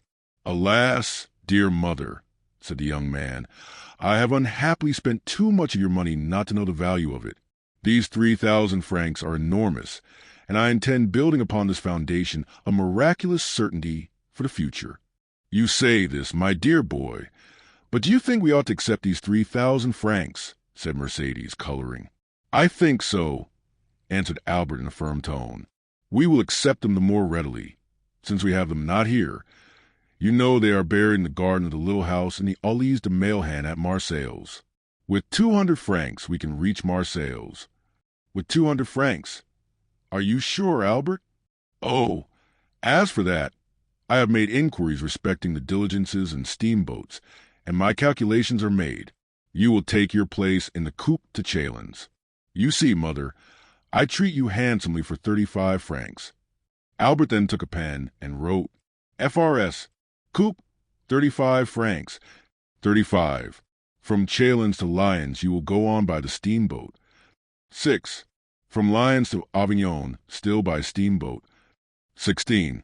From Avignon to Marseilles, 7 francs. 7. Expenses on the road, about 50 francs. 50. Total, 114 FRS. Let us put down 120, added Albert, smiling. You see I am generous, am I not, mother?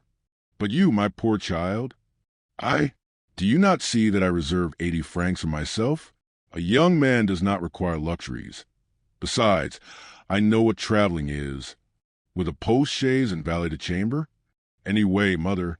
Well, be it so, but these 200 francs. Here they are, and 200 more besides. See, I have sold my watch for 100 francs, and the guard and seals for 300. How fortunate that the ornaments were worth more than the watch. Still the same story of superfluities. Now I think we are rich, since instead of the 114 francs we require for the journey, we find ourselves in possession of 250. But we owe something in this house. 30 francs. But I pay that out of my 150 francs. That is understood. And as I require only 80 francs of my journey, you see I am overwhelmed with luxury. But that is not all. What do you say to this, mother?"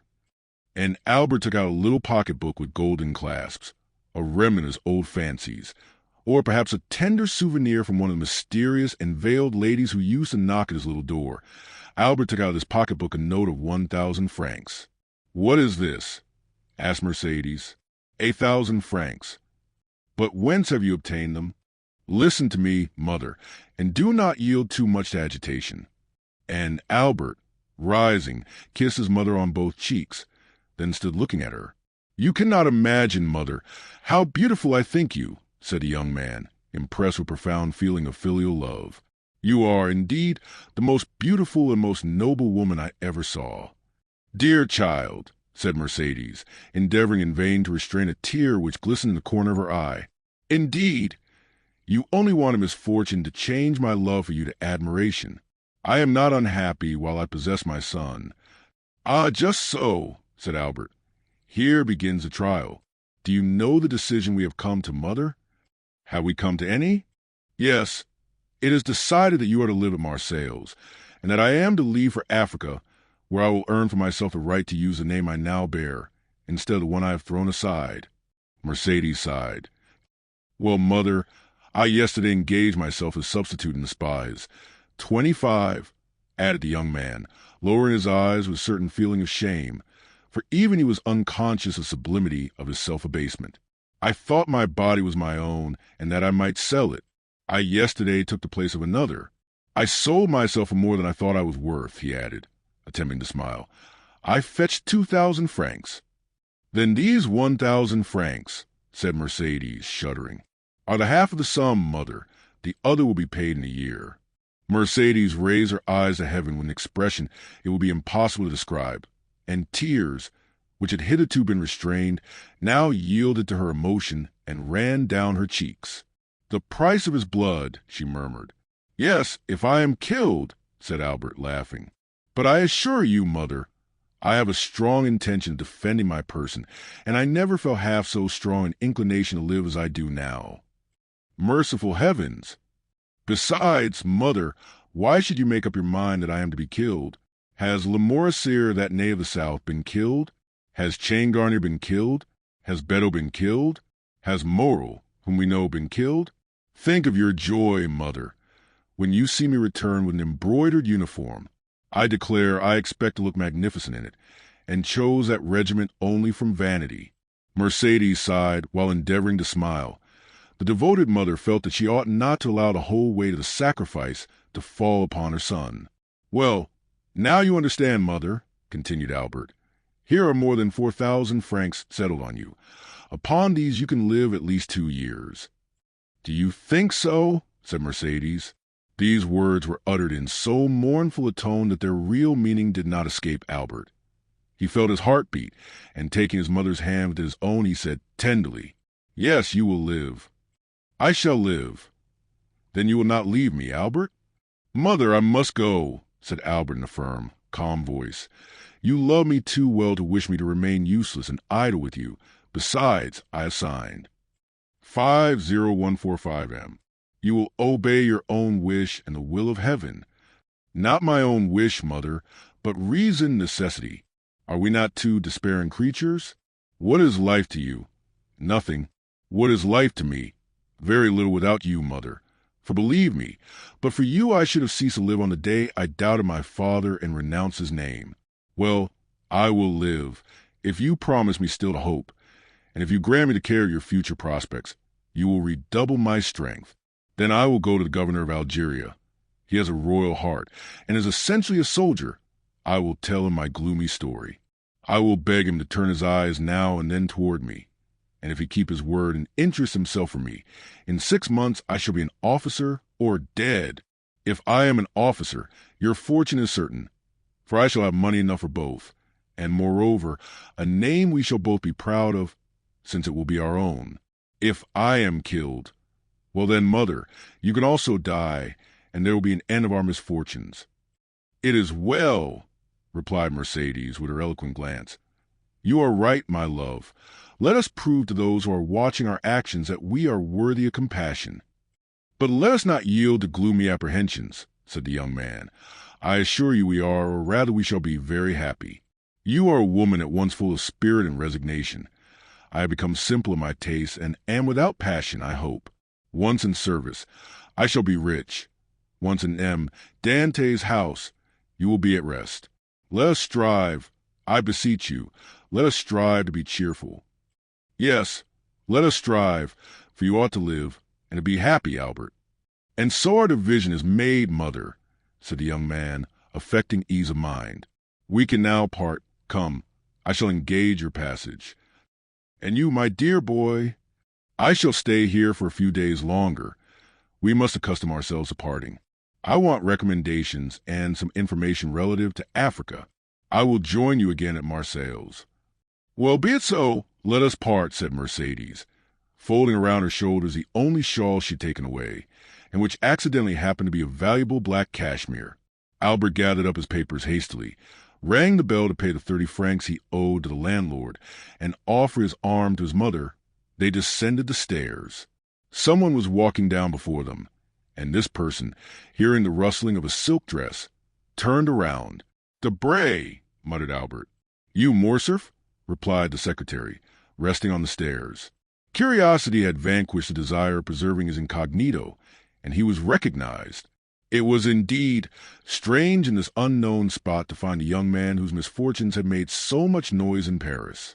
"Morcerf," repeated Debray. Then noticing in the dim light the still youthful and veiled figure of Madame de Morcerf. "Pardon me," he added with a smile. "I leave you, Albert." Albert understood his thoughts. "Mother," he said, turning toward Mercedes, "this is M. Debray, secretary of the Minister for the Interior, once a friend of mine." "How once?" stammered Debray. "What do you mean?" "I say so am Debray, because I have no friends now, and I ought not to have any." "I thank you for having recognized me, sir."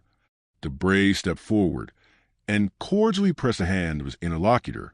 "Believe me, dear Albert," he said, with all the emotion he was capable of feeling.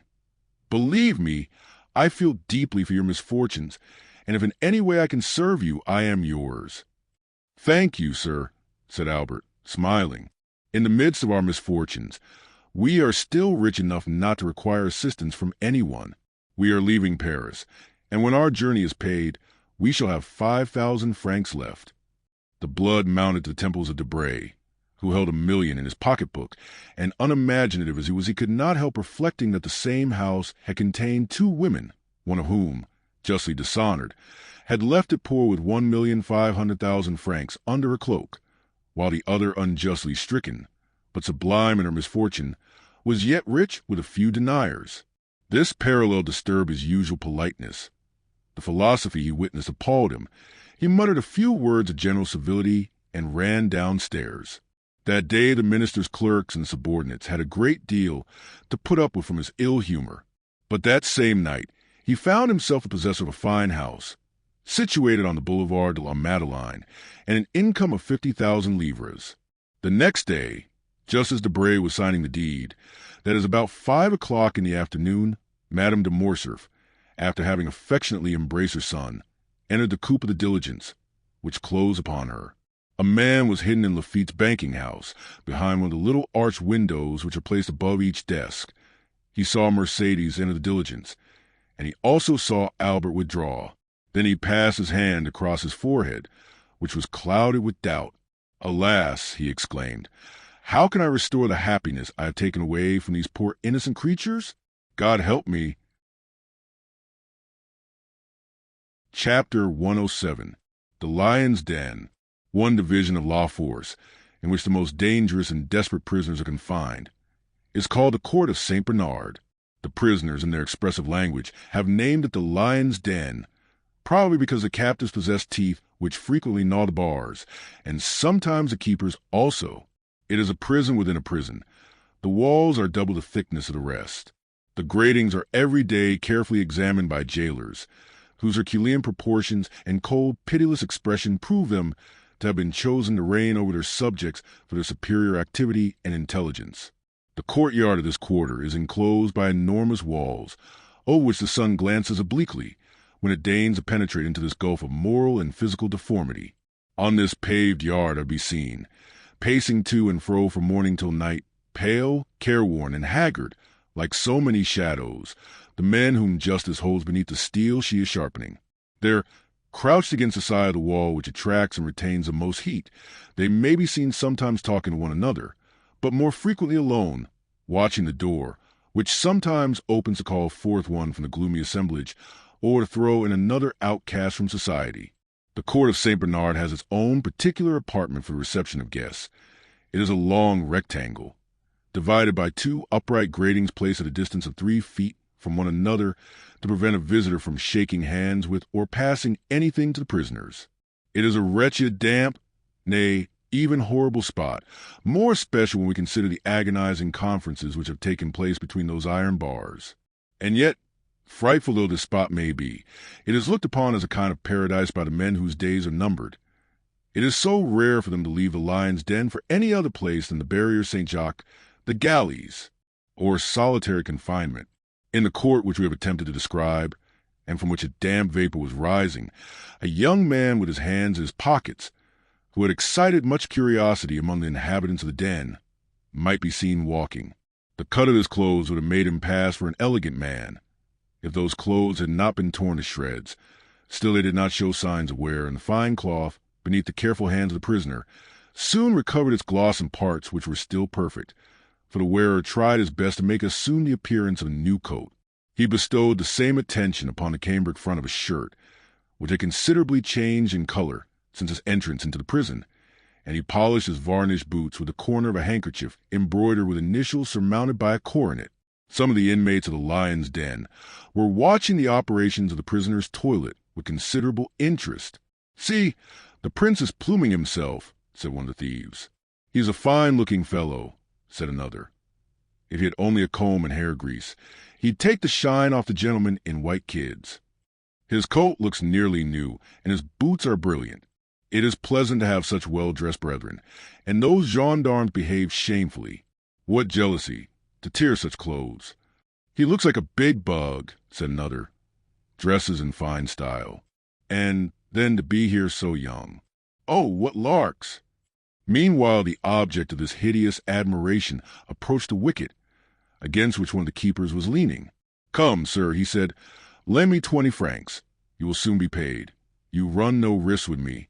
Remember, I have relations who possess more millions than you have deniers. Come, I beseech you, lend me 20 francs, so that I may buy a dressing gown. It is intolerable always to be in a coat and boots. And what a coat, sir, for a prince of Cavalcanti." The keeper turned his back and shrugged his shoulders. He did not even laugh at what would have caused anyone else to do so. He had heard so many utter the same things. Indeed, he heard nothing else. "Come," said Andrea, "you're a man void of compassion.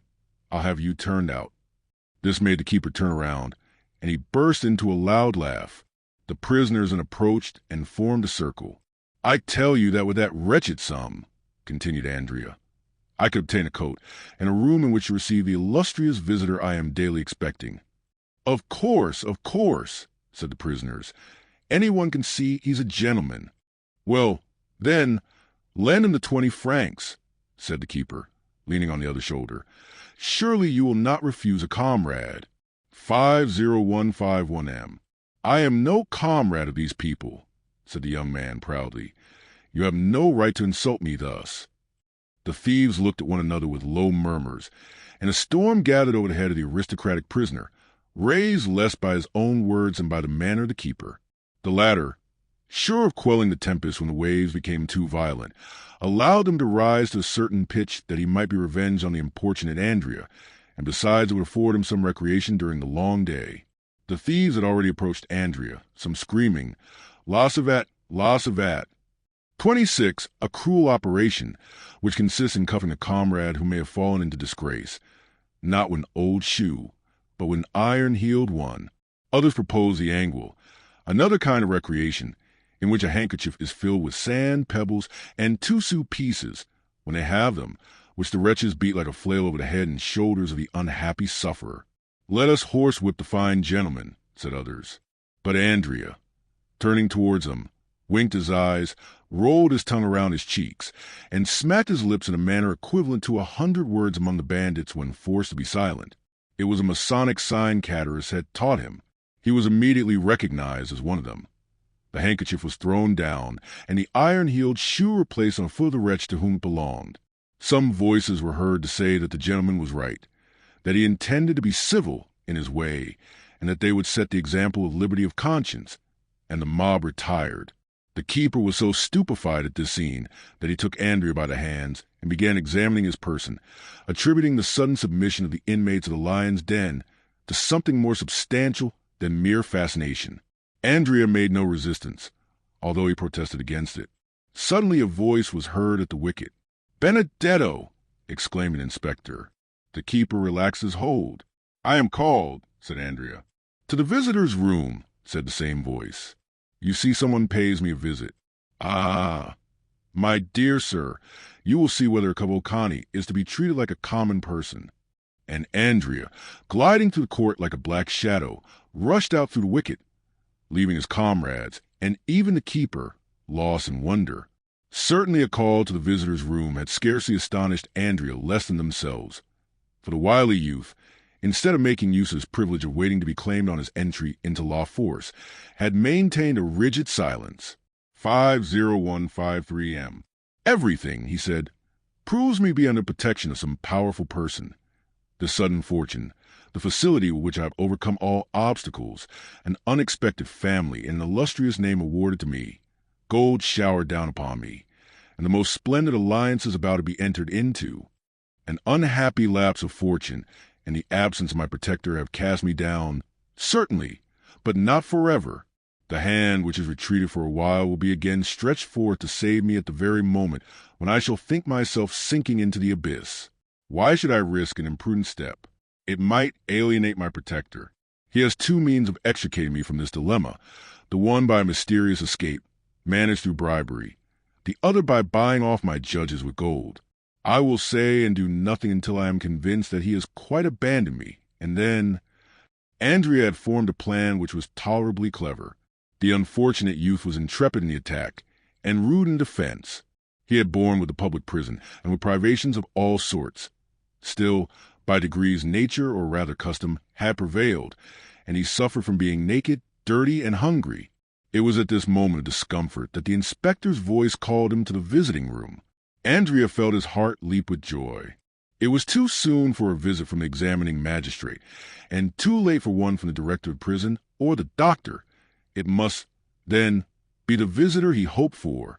Behind the grating of the room into which Andrea had been led, he saw, while his eyes dilated with surprise, the dark and intelligent face of M. Bertuccio, who was also gazing with sad astonishment upon the iron bars, the bolted doors, and the shadow which moved behind the other grating. "Ah!" said Andrea, deeply affected. "Good morning, Benedetto," said Bertuccio, with his deep, hollow voice. You, said the young man, looking fearfully around him. "Do you not recognize me, unhappy child?" "Silence! Be silent," said Andrea, who knew the delicate sense of hearing possessed by the walls. "For heaven's sake, do not speak so loud." "You wish to speak with me alone, do you not?" said Bertuccio. "Oh, yes, that is well." And Bertuccio, feeling in his pocket, signed to a keeper whom he saw through the window of the wicket. "Read," he said. "What is that?" asked Andrea. "An order to conduct you to a room, and to leave you there to talk to me." "Oh!" cried Andrea, leaping with joy. Then he mentally added, "Still my unknown protector? I am not forgotten. They wish for secrecy, since we are to converse in a private room. I understand. Bertuccio has been sent by my protector." The keeper spoke for a moment with an official, then opened the iron gates and conducted Andrea to a room on the first floor. The room was whitewashed, as is a custom in prisons, but it looked quite brilliant to a prisoner, though a stove, a bed, a chair, and a table formed the whole of its sumptuous furniture. Bertuccio sat down upon the chair. Andrea threw himself upon the bed. The keeper retired. "Now," said the steward, "what have you to tell me?" "And you," said Andrea. "You speak first." "Oh, no. You must have much to tell me, since you have come to seek me. 50155M. Well, be it so. You have continued your course of villainy. You have robbed. You have assassinated. Well, I should say, if you had me taken to a private room only to tell me this, you might have saved yourself the trouble. I know all these things, but there are some with which, on the contrary, I am not acquainted. Let us talk of those, if you please. Who sent you? Come, you're going on quickly, Benedetto. Yes, and to the point. Let us dispense with useless words. Who sends you? No one. How did you know I was in prison? I recognized you, some time since, as the insolent dandy who so gracefully mounted his horse in the Champs-Élysées. Oh, the Champs-Élysées? Ah, yes, we burn, as they say at the game of Pincette. The Champs-Élysées? Come, let's talk a little about my father. Who, then, am I? You, sir. You are my adopted father. But it was not you, I presume, who placed at my disposal 100,000 francs, which I spent in 4 or 5 months. It was not you who manufactured an Italian gentleman for my father. It was not you who introduced me into the world, and had me invited to a certain dinner at Auteuil, which I fancy I am eating at this moment, in company with the most distinguished people in Paris. Amongst the rest was a certain procureur, whose acquaintance I did very wrong not to cultivate, for he would have been very useful to me just now. It was not you, in fact, who bailed me for 1 or 2 millions, when the fatal discovery of my little secret took place. Come, speak, my worthy Corsican, speak. What do you wish me to say? I will help you. You were speaking of the Champs-Élysées just now, worthy foster father. Well, in the Champs-Élysées there resides a very rich gentleman, at whose house you robbed and murdered, did you not? I believe I did. The Count of Monte Cristo? 'Tis you who have named him, as M. Racine says. Well, am I to rush into his arms and strain him to my heart, crying, my father, like Monsieur Pixacourt? 27. Do not let us jest, gravely replied Bertuccio, and dare not to utter that name again as you pronounced it. Bah! Said Andrea, a little overcome by the solemnity of Bertuccio's manner. Why not? Because the person who bears it is too highly favored by heaven to be the father of such a wretch as you. Oh, these are fine words. And there will be fine doings, if you do not take care. Menaces, I do not fear them. I will say, do you think you are engaged with a pygmy like yourself? Said Bertuccio, in so calm a tone and with so steadfast a look that Andrew was moved to the very soul. Do you think you have to do with galley slaves or novices in the world? Benedetto, you are fallen into terrible hands. They are ready to open for you. Make use of them. Do not play with the thunderbolt they have laid aside for a moment, but which they can take up again instantly if you attempt to intercept their movements. 50157M. My father, I will know who my father is, said the obstinate youth. I will perish if I must, but I will know it. What does scandal signify to me? What possessions, what reputation, what pull, as Beecham says, have I? You great people always lose something by scandal, notwithstanding your millions. Come, who is my father? I came to tell you. Ah! Cried Benedetto, his eyes sparkling with joy. Just then the door opened, and the jailer, addressing himself to Bertuccio, said, Excuse me, sir, but the examining magistrate is waiting for the prisoner. And so closes our interview, said Andrea to the worthy steward. I wish the troublesome fellow were at the devil. I will return tomorrow, said Bertuccio. Good. Gendarmes, I am at your service. Ah, sir, do leave a few crowns for me at the gate that I may have some things I am in need of. It shall be done, replied Bertuccio. Andrea extended his hand. Bertuccio kept his own in his pocket and merely jingled a few pieces of money. That's what I mean, said Andrea, endeavoring to smile, quite overcome by the strange tranquility of Bertuccio. Can I be deceived? He murmured, as he stepped into the oblong and grated vehicle which they call the salad basket. Never mind, we shall see. Tomorrow, then, he added, turning toward Bertuccio. Tomorrow, replied the steward. Chapter 108. The Judge. We remember that the Abbé Busoni remained alone with Noirtier in the chamber of death, and that the old man and the priest were the sole guardians of the young girl's body. Perhaps it was the Christian exhortations of the Abbé, perhaps his kind charity, perhaps his persuasive words, which had restored the courage of Noirtier, for ever since he had conversed with the priest his violent despair had yielded to a calm resignation which surprised all who knew his excessive affection for Valentine. M. de Villefort had not seen his father since the morning of the death. The whole establishment had been changed. Another valet was engaged for himself, a new servant from Noirtier. 2 women had entered Madame de Villefort's service. In fact, everywhere, to the concierge and coachman, new faces were presented to the different masters of the house, thus widening the division which had always existed between the members of the same family. The assizes, also, were about to begin, and Villefort, shut up in his room, exerted himself with feverish anxiety in drawing up the case against the murderer of Catullus.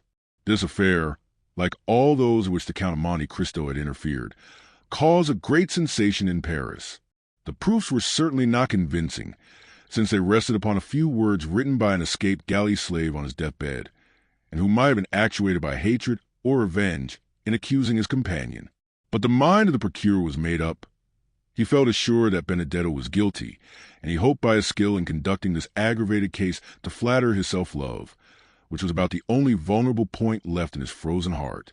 The case was therefore prepared owing to the incessant labor of Villefort, who wished it to be the first on the list in the coming assizes. He had been obliged to seclude himself more than ever, to evade the enormous number of applications presented to him for the purpose of obtaining tickets of admission to the court on the day of trial. And then so short a time had elapsed since the death of poor Valentine, and the gloom which overshadowed the house was so recent, that no one wondered to see the father so absorbed in his professional duties, which were the only means he had of dissipating his grief. Once only had Villefort seen his father. It was the day after that upon which Bertuccio had paid his second visit to Benedetto, when the latter was to learn his father's name. The magistrate, harassed and fatigued, had descended to the garden of his house, and in a gloomy mood, similar to that in which Tarquin lopped off the tallest poppies, he began knocking off with his cane the long and dying branches of the rose trees, which, placed along the avenue, seemed like the specters of the brilliant flowers which had bloomed in the past season. More than once he had reached that part of the garden where the famous boarded gate stood overlooking the deserted enclosure, always returning by the same path, to begin his walk again, at the same pace and with the same gesture, when he accidentally turned his eyes toward the house. Once he heard the noisy play of his son, who had returned from school to spend a Sunday and Monday with his mother. While doing so, he observed M. Noirtier at one of the open windows, where the old man had been placed that he might enjoy the last rays of the sun, which yet yielded some heat, and was now shining upon the dying flowers and red leaves of the creeper which twined around the balcony. The eye of the old man was riveted upon a spot which Villefort could scarcely distinguish. His glance was so full of hate, of ferocity, and savage impatience, that Villefort turned out of the path he had been pursuing, to see upon what person this dark look was directed. Then he saw, beneath a thick clump of linden trees, which were nearly divested of foliage, Madame de Villefort sitting with a book in her hand, the perusal of which she frequently interrupted to smile upon her son, or to throw back his elastic ball, which he obstinately threw from the drawing-room into the garden. Villefort became pale. He understood the old man's meaning. Noirtier continued to look at the same object, but suddenly his glance was transferred from the wife to the husband, and Villefort himself had to submit to the searching investigation of eyes, which, while changing their direction and even their language, had lost none of their menacing expression. Madame de Villefort, unconscious of the passions that exhausted their fire over her head, at that moment held her son's ball, and was making signs to him to reclaim it with a kiss. Edward begged for a long while, the maternal kiss probably not offering sufficient recompense for the trouble he must take to obtain it. However, at length he decided, leaped out of the window into a cluster of heliotropes and daisies, and ran to his mother, his forehead streaming with perspiration. Madame de Villefort wiped his forehead, pressed her lips upon it, and sent him back with the ball in one hand and some bonbons in the other. Villefort, drawn by an irresistible attraction, like that of the bird to the serpent, walked toward the house.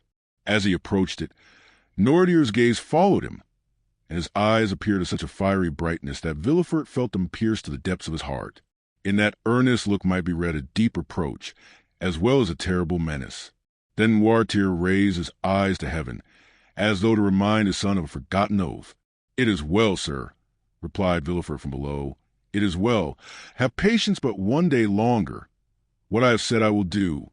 Noirtier seemed to be calmed by these words, and turned his eyes with indifference to the other side.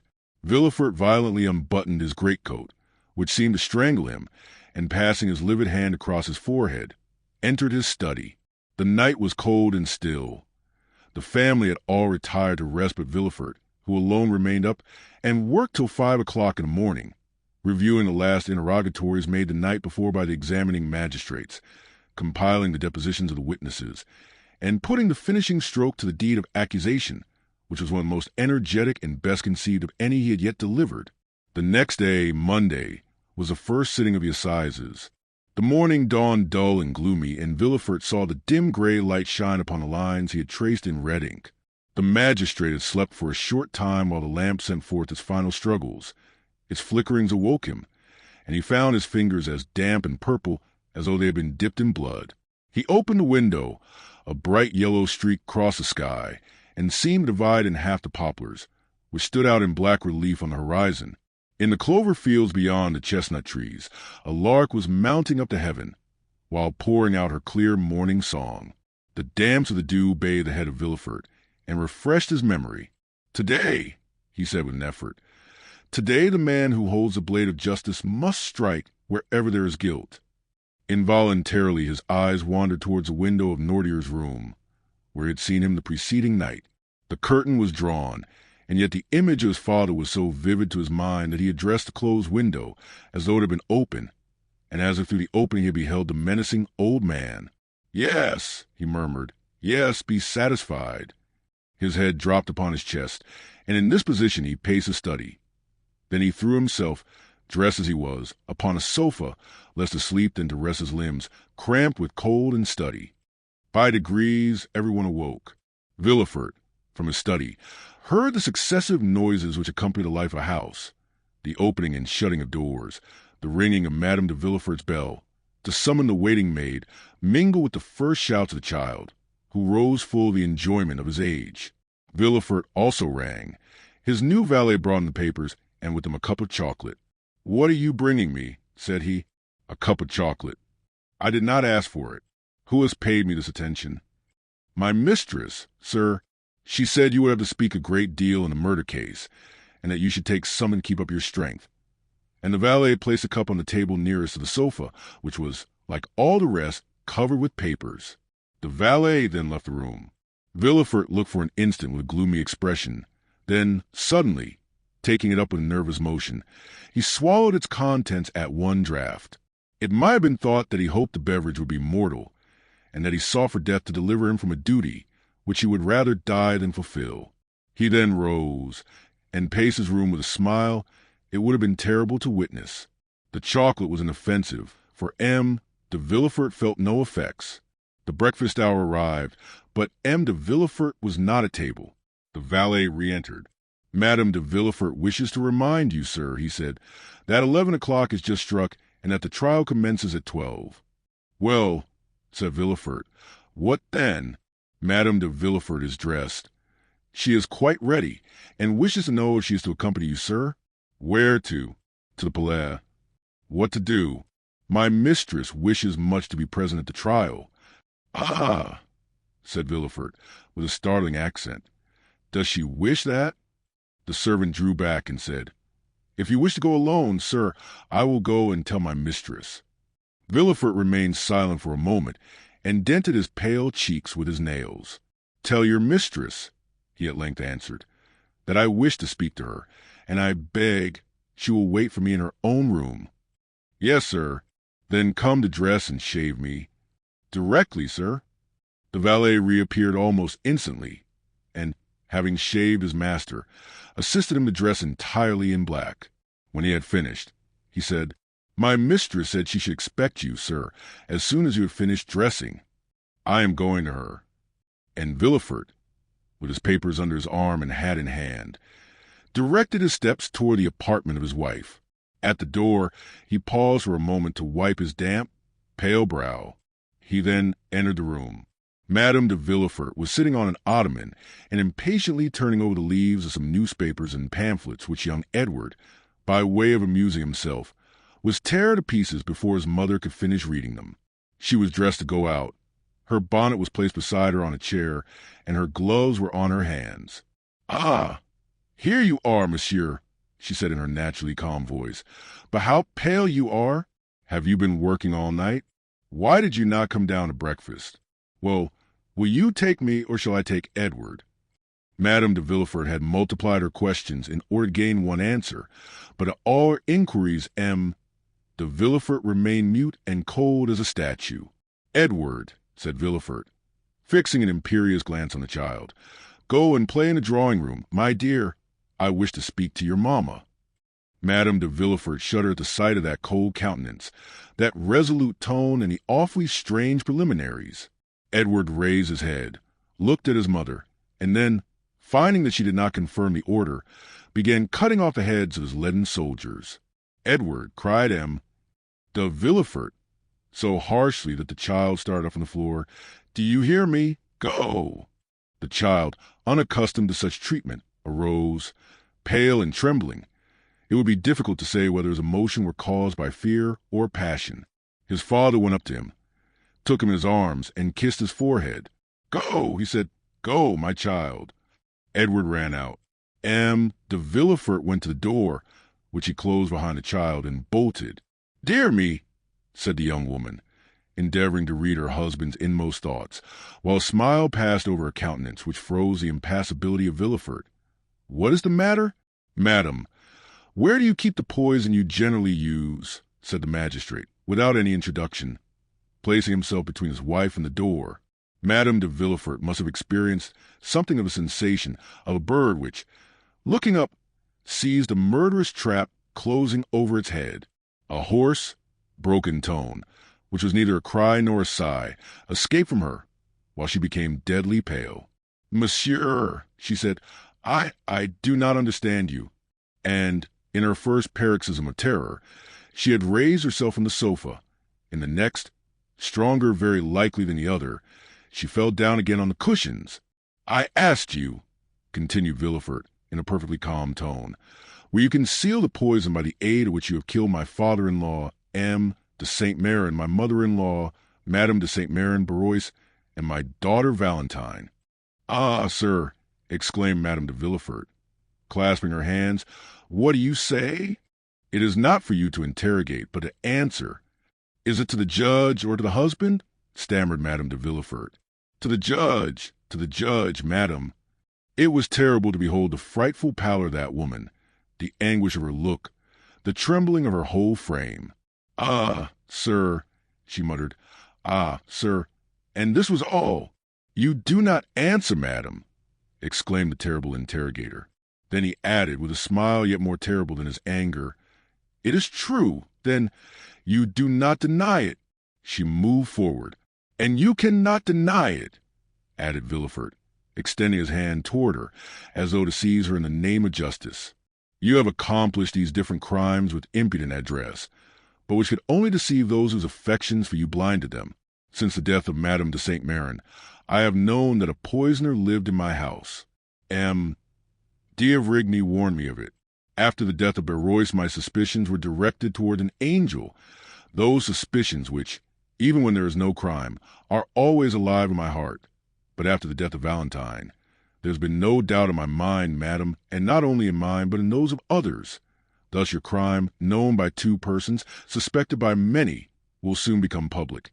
And, as I told you just now, you no longer speak to the husband, but to the judge. 50165M. The young woman hid her face in her hands. "Oh, sir," she stammered, "I beseech you, do not believe appearances." "Are you, then, a coward?" cried Villefort, in a contemptuous voice. "But I have always observed that poisoners were cowards. Can you be a coward, you, who have had the courage to witness the death of two old men and a young girl murdered by you? Sir, can you be a coward?" continued Villefort, with increasing excitement. "You, who could count, one by one, the minutes of your death agonies? You, who have arranged your infernal plans, and removed the beverages with a talent and precision almost miraculous? Have you, then, who have calculated everything with such nicety, have you forgotten to calculate one thing? I mean where the revelation of your crimes will lead you to? Oh, it is impossible! You must have saved some surer, more subtle and deadly poison than any other, that you might escape the punishment that you deserve. You have done this. I hope so, at least." Madame de Villefort stretched out her hands and fell on her knees. "I understand," he said. "You confess. But confession made to the judges, a confession made at the last moment, extorted when a crime cannot be denied, diminishes not the punishment inflicted on the guilty." "The punishment?" exclaimed Madame de Villefort. "The punishment, monsieur? Twice you have pronounced that word." "Certainly. Did you hope to escape it because you were 4 times guilty? Did you think the punishment would be withheld because you are the wife of him who pronounces it? No, madam, no. The scaffold awaits the poisoner, whoever she may be, unless, as I just said, the poisoner has taken precaution of keeping for herself a few drops of her deadliest poison." Madame de Villefort uttered a wild cry, and a hideous and uncontrollable terror spread over her distorted features. "Oh, do not fear the scaffold, madam," said the magistrate. "I will not dishonor you, since I will be dishonor to myself. No, if you have heard me distinctly, you will understand that you are not to die on the scaffold." "No, I do not understand. What do you mean?" stammered the unhappy woman, completely overwhelmed. "I mean that the wife of the first magistrate in the capital shall not, by her infamy, soil an unblemished name, that she shall not, with one blow, dishonor her husband and her child." "No, no, oh no." "Well, madam, it will be a laudable action on your part, and I will thank you for it."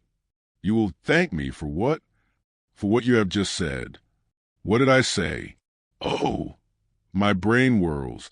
I no longer understand anything. Oh, my God, my God. And she rose, with her hair disheveled and her lips foaming. Have you answered the question I put to you on entering the room? Where you keep the poison you generally use, madam? Madame de Villefort raised her arms to heaven and convulsively struck one hand against the other. No, no, she vociferated. No, you cannot wish that. 50169M. What I do not wish, madam, is that you should perish on the scaffold. Do you understand? Asked Villefort. Oh, mercy, mercy, monsieur. What I require is that justice be done. I am on the earth to punish, madam, he added, with a flaming glance. Any other woman, were it the queen herself, I would send to the executioner, but to you I shall be merciful. To you I will say, have you not, madam, put aside some of the surest, deadliest, most speedy poison? 50170M. Oh, pardon me, sir, let me live. She is cowardly, said Villefort. Reflect that I am your wife. You are a poisoner. In the name of heaven. No. In the name of the love you once bore me. No, no. In the name of our child. Ah. For the sake of our child, let me live. 50167M. No, no, no, I tell you, one day, if I allow you to live, you'll perhaps kill him, as you have the others. I kill my boy, cried the distracted mother, rushing toward Villefort. I kill my son? Ha! Ha! Ha! And a frightful, demoniac laugh finished the sentence, which was lost in a hoarse rattle. Madame de Villefort fell at her husband's feet. He approached her. Think of it, madam, he said. If, on my return, justice has not been satisfied, I will denounce you with my own mouth and arrest you with my own hands. She listened, panting, overwhelmed, crushed. Her eye alone lived and glared horribly. Do you understand me? He said. I am going down there to pronounce the sentence of death against a murderer. If I find you alive on my return, you shall sleep tonight in the conciergerie. Madame de Villefort sighed. Her nerves gave way, and she sunk on the carpet. The king's attorney seemed to experience a sensation of pity. He looked upon her less severely, and bowing to her, said slowly, Farewell, madam, farewell. That farewell struck Madame de Villefort like the executioner's knife. She fainted. The procureur went out after having double-locked the door. Chapter 109. The Assizes. The Benedetto affair, as it was called at the Palais and by people in general, had produced a tremendous sensation. Frequenting the Café de Paris, the Boulevard de Gand, and the Bois de Boulogne, during his brief career of splendor, the false Cavalcanti had formed a host of acquaintances.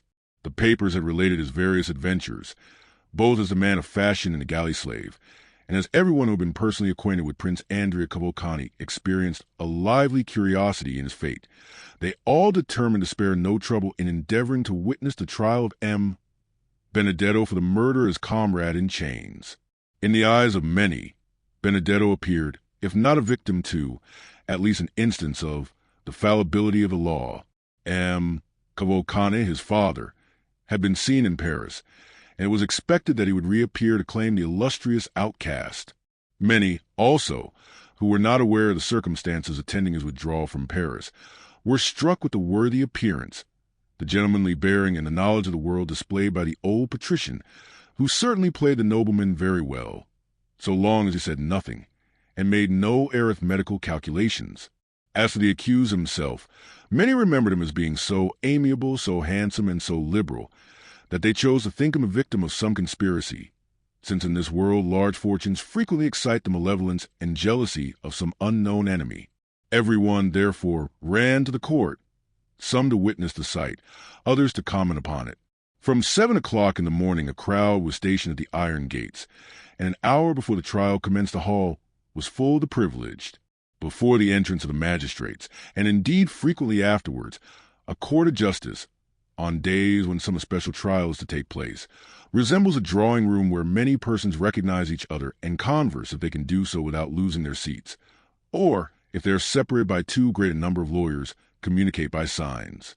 It was one of the magnificent autumn days which make amends for a short summer. The clouds which Anne de Villefort had perceived at sunrise had all disappeared as if by magic, and one of the softest and most brilliant days of September shone forth in all its splendor. Beauchamp, one of the kings of press, and therefore claiming the right of the throne everywhere, was eyeing everybody through his monocle. He perceived Châteaurenaud and Debray, who had just gained the good graces of a sergeant-at-arms, and who had persuaded the latter to let them stand before instead of behind him, as they ought to have done. The worthy sergeant had recognized the minister's secretary and the millionaire, and, by way of paying extra attention to his noble neighbors, promised to keep their places while they paid a visit to Beauchamp. "Well," said Beauchamp, "we shall see our friend." "Yes, indeed," replied Debray. "That worthy prince. Deuce take those Italian princes. A man, too, who could boast of Dante for a genealogist, and could reckon back to the Divina Commedia. A nobility of the rope," said Châteaurenaud phlegmatically. "He will be condemned, will he not?" asked Debray of Beauchamp. "My dear fellow, I think we should ask you that question. You know such news much better than we do. Did you see the president at the minister's last night?" "Yes." "What did he say?" "Something which will surprise you." "Oh, make haste and tell me, then. It is a long time since that has happened." "Well, he told me that Benedetto, who is considered a serpent of subtlety and a giant of cunning, is really but a very commonplace, silly rascal, and altogether unworthy of the experiments that will be made on his phrenological organs after his death." "Bah!" said Beauchamp. He played the prince very well. "Yes. For you who detest those unhappy princes, Beauchamp, and are always delighted to find fault with them. But not for me, who discover a gentleman by instinct, and who sent out an aristocratic family, like a very bloodhound of heraldry.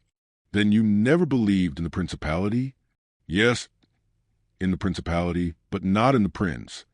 "Not so bad," said Beauchamp. "Still, I assure you, he passed very well with many people. I saw him at the ministers' houses." "Ah, yes," said Châteaurenaud. "The idea of thinking ministers understand anything about princes." "There is something in what you have just said," said Beauchamp, laughing. "But," said Debray to Beauchamp, "if I spoke to the president, you must have been with the procureur. It was an impossibility. For the last week Anne de Villefort has secluded himself. It is natural enough. This strange chain of domestic afflictions, followed by the no less strange death of his daughter." "Strange? What do you mean, Beauchamp?" "Oh, yes. Do you pretend that all this has been unobserved at the minister's?" said Beauchamp, placing his eyeglass in his eye, where he tried to make it remain. "My dear sir," said Châteaurenaud, "allow me to tell you that you do not understand that maneuver with the eyeglass half so well as Debray. Give him a lesson, Debray." "Stay," said Beauchamp. "Surely I am not deceived. What is it?" "It is she." "Whom do you mean?" "They said she had left." "Mademoiselle Eugénie," said Châteaurenaud. "Has she returned?" "No, but her mother." "Madame Danglars?" "Nonsense." "Impossible," said Châteaurenaud.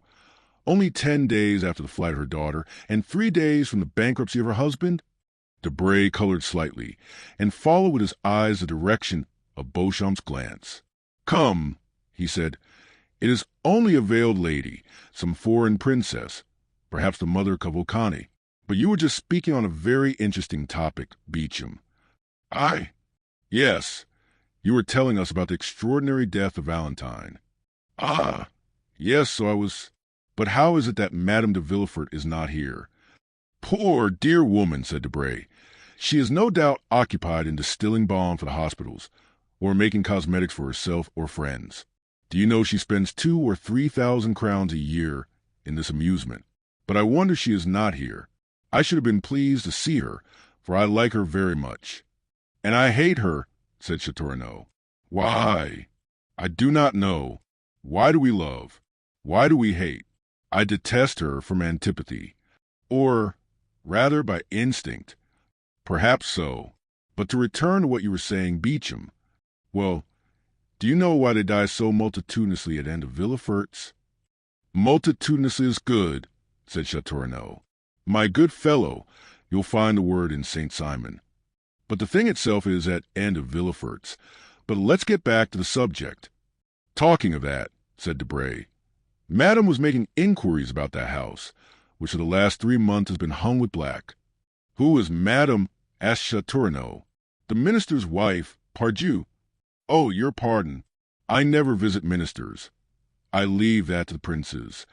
Really, you were only before sparkling, but now you are brilliant. Take compassion on us, or, like Jupiter, you will wither us up. I will not speak again, said Châteaurenaud. Pray have compassion upon me, and do not take up every word I say. Come, let us endeavor to get to the end of our story, Beecham. I told you that yesterday Madame made inquiries of me upon the subject. Enlighten me, and I will then communicate my information to her. Well, gentlemen, the reason people die so multitudinously, I like the word, at the end of Villefort's is that there is an assassin in the house. The 2 young men shuddered, for the same idea had more than once occurred to them. And who is the assassin? They asked together. Young Edward. A burst of laughter from the auditors did not in the least disconcert the speaker, who continued, Yes, gentlemen, Edward, the infant phenomenon, who is quite an adept in the art of killing. You are jesting. Not at all. I yesterday engaged a servant, who had just left in the Villefort. I intend sending him away tomorrow, for he eats so enormously, to make up for the fast imposed upon him by his terror in that house. Well, now listen. We are listening. It appears the dear child has obtained possession of a bottle containing some drug, which he every now and then uses against those who would displease him. First, M. and Madame de Saint Méran incurred his displeasure, so he poured out 3 drops of his elixir. 3 drops were sufficient. Then followed Barrois, the old servant of M. Noirtier, who sometimes rebuffed this little wretch. He therefore received the same quantity of the elixir. The same happened to Valentine, of whom he was jealous. He gave her the same dose as the others, and all was over for her as well as the rest. Why, what nonsense are you telling us? Said Châteaurenaud. Yes, it is an extraordinary story, said Beecham. Is it not? It is absurd, said Debray. Ah, said Beecham, you doubt me? Well, you can ask my servant, or rather him who will no longer be my servant tomorrow. It was the talk of the house. And this elixir, where is it? What is it? The child conceals it. But where did he find it? In his mother's laboratory. Does his mother, then, keep poisons in her laboratory? How can I tell? You are questioning me like a king's attorney. I only repeat what I have been told, and like my informant I can do no more. The poor devil would eat nothing from fear. It is incredible. No, my dear fellow, it is not at all incredible. You saw the child pass through the Rue Richelieu last year, who amused himself with killing his brothers and sisters by sticking pins in their ears while they slept. The generation who follow us are very precocious. Come, Beecham, said Châteaurenaud, I will bet anything you do not believe a word of all you have been telling us. But I do not see the Count of Monte Cristo here. He is worn out, said Debray. Besides, he cannot well appear in public, since he has been the dupe of the Cavalcanti, who, it appears, presented themselves to him with false letters of credit and cheated him out of 100,000 francs upon the hypothesis of this principality. By the way, M. de Châteaurenaud asked Beecham, how is Moreau? Ma foi, I have called 3 times without one seeing him. Still, his sister did not seem uneasy, and told me that though she had not seen him for 2 or 3 days, she was sure he was well. Ah, now I think of it, the Count of Monte Cristo cannot appear in a hall, said Beecham. Why not? Because he is an actor in the drama. Has he assassinated anyone, then? No. On the contrary, they wished to assassinate him. You know that it was in leaving his house that M. de Cateris was murdered by his friend Benedetto. You know that the famous waistcoat was found in his house, containing the letter which stopped the signature of the marriage contract. Do you see the waistcoat? There it is, all bloodstained on the desk as a testimony of crime. Ah, very good. Hush, gentlemen. Here's the court. Let us go back to our places. A noise was heard in the hall. The sergeant called his 2 patrons with an energetic hem, and the doorkeeper appearing, called out with that shrill voice peculiar to his order ever since the days of Beaumarchais. The court, gentlemen. Chapter 110. The Indictment. The judges took their places in the midst of the most profound silence. The jury took their seats. And de Villefort, the object of unusual attention, and we had almost said of general admiration, sat in the armchair and cast a tranquil glance around him. Everyone looked with astonishment on that grave and severe face, whose calm expression personal griefs had been unable to disturb, and the aspect of a man who was a stranger to all human emotions excited something very like terror. "Gendarmes," said the president, "lead the accused." At these words, the public attention became more intense, and all eyes were turned towards the door through which Benedetto was to enter. The door soon opened, and the accused appeared. The same impression was experienced by all present, and no one was deceived by the expression of his countenance. His features bore no sign of that deep emotion which stops the beating of the heart and blanches the cheek. His hands, gracefully placed, one upon his hat, the other in the opening of his white waistcoat, were not at all tremulous. His eye was calm and even brilliant. Scarcely had he entered the hall when he glanced at the whole body of magistrates and assistants. His eye rested longer on the president, and still more so on the king's attorney. By the side of Andrea was stationed the lawyer who was to conduct his defense, and who had been appointed by the court, for Andrea disdained to pay any attention to those details, to which he appeared to attach no importance. The lawyer was a young man with light hair whose face expressed 100 times more emotion than that which characterized the prisoner. 50181M. The president called for the indictment, revised, as we know, by the clever and implacable pen of Villefort. During the reading of this, which was long, the public attention was continually drawn towards Andrea, who bore the inspection with Spartan unconcern. Villefort had never been so concise and eloquent. The crime was depicted in the most vivid colors. The former life of the prisoner, his transformation, a review of his life from the earliest period, were set forth with all the talent that a knowledge of human life could furnish to a mind like that of the procurer. Benedetto was thus forever condemned in public opinion before the sentence of the law could be pronounced. Andrea paid no attention to the successive charges which were brought against him.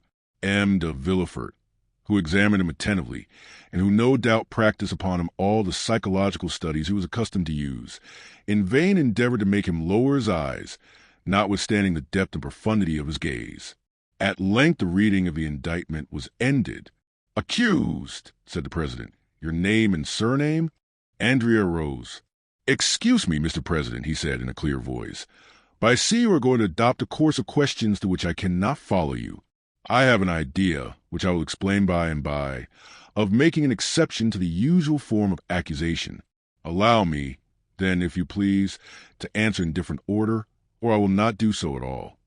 The astonished president looked at the jury, who in turn looked at Villefort.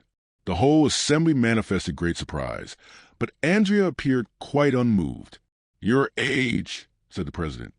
"Will you answer that question?" "I will answer that question, as well as the rest, Mr. President, but in its turn." "Your age," repeated the president. "I am 21 years old, or rather I shall be in a few days, as I was born the night of the 27th of September, 1817. M. de Villefort, who was busy taking down some notes, raised his head at the mention of this date. "Where were you born?" continued the president. "At Auteuil, near Paris." M. de Villefort a second time raised his head, looked at Benedetto as if he had been gazing at the head of Medusa, and became livid. As for Benedetto, he gracefully wiped his lips with a fine cambric pocket-handkerchief. "Your profession?" "First I was a forger," answered Andrea, as calmly as possible. "Then I became a thief, and lately have become an assassin." A murmur, or rather storm, of indignation burst from all parts of the assembly. The judges themselves appeared to be stupefied, and the jury manifested tokens of disgust for a cynicism so unexpected in a man of fashion. M. de Villefort pressed his hand upon his brow, which, at first pale, had become red and burning. Then he suddenly arose and looked around as though he had lost his senses. He wanted air. 50183M. "Are you looking for anything, Mr. Procureur?" asked Benedetto, with his most ingratiating smile. M. de Villefort answered nothing, but sat, or rather threw himself down again upon his chair. "And now, prisoner, will you consent to tell your name?" said the president. The brutal affectation with which you have enumerated and classified your crimes calls for a severe reprimand on the part court, both in the name of morality and for the respect due to humanity. You appear to consider this a point of honor, and it may be for this reason that you are delayed acknowledging your name. You wished it to be preceded by all these titles. It is quite wonderful, Mr. President, how entirely you have read my thoughts, said Benedetto, in his softest voice and most polite manner. This is indeed the reason why I begged you to alter the order of questions. The public astonishment had reached its height. There was no longer any deceit or bravado in the manner of the accused. The audience felt that a startling revelation was to follow this ominous prelude. Well, said the president, your name? I cannot tell you my name, since I do not know it, but I know my father's and can tell it to you. A painful giddiness overwhelmed Villefort. Great drops of acrid sweat fell from his face upon the papers, which he held in his convulsed hand. Repeat your father's name, said the president. Not a whisper, not a breath, was heard in that vast assembly. Everyone waited anxiously. My father is King's attorney, replied Andrea calmly. 50179M. King's attorney? Said the president, stupefied, and without noticing the agitation which spread over the face of Villefort. King's attorney? Yes, and if you wish to know his name, I will tell it. He is named Villefort. The explosion, which had been so long restrained from a feeling of respect to the court of justice, now burst forth like thunder from the breasts of all present. The court itself did not seek to restrain the feelings of the audience. The exclamations, the insults addressed to Benedetto, who remained perfectly unconcerned, the energetic gestures, the movement of the gendarmes, the sneers of the scum of the crowd, always sure to rise to the surface in case of any disturbance. All this lasted 5 minutes, before the doorkeepers and magistrates were able to restore silence. In the midst of this tumult, the voice of the president was heard to exclaim, Are you playing with justice, accused? And do you dare set your fellow citizens an example of disorder which even in these times has never been equaled? Several persons hurried up to M. de Villefort, who sat half-bowed over in his chair, offering him consolation, encouragement, and protestations of zeal and sympathy. Order was re-established in the hall, except that a few people still moved about and whispered to one another. A lady, it was said, had just fainted. They had supplied her with a smelling bottle, and she had recovered. During the scene of tumult, Andrea had turned his smiling face toward the assembly. Then, leaning with one hand on the oaken rail of the dock, in the most graceful attitude possible, he said, Gentlemen, I assure you I had no idea of insulting the court or making a useless disturbance in the presence of this honorable assembly. They ask my age, I tell it. They ask where I was born, I answer. They ask my name. I cannot give it, since my parents abandoned me. But though I cannot give my own name, not possessing one, I can tell them my father's. Now I repeat, my father is named de Villefort, and I am ready to prove it. There was an energy, a conviction, and a sincerity in the manner of the young man, which silenced the tumult. All eyes were turned for a moment towards the procurer, who sat as motionless as though a thunderbolt had changed him into a corpse. Gentlemen, said Andrea, commanding silence by his voice and manner, I owe you the proofs and explanations of what I have said. But, said the irritated president, you called yourself Benedetto, declared yourself an orphan, and claimed Corsica as your country. I said anything I please, in order that the solemn declaration I have just made should not be withheld, which otherwise would certainly have been the case. I now repeat that I was born at Autun on the night of the 27th of September, 1817, and that I am the son of Procureur M. de Villefort. Do you wish for any further details? I will give them. I was born in number 28, Rue de la Fontaine, in a room hung with red damask. My father took me in his arms, telling my mother I was dead, wrapped me in a napkin marked with an H and an N, and carried me into a garden, where he buried me alive. A shudder ran through the assembly when they saw that the confidence of the prisoner increased in proportion to the terror of M. de Villefort. But how have you become acquainted with all these details? Asked the president. I will tell you, Mr. President.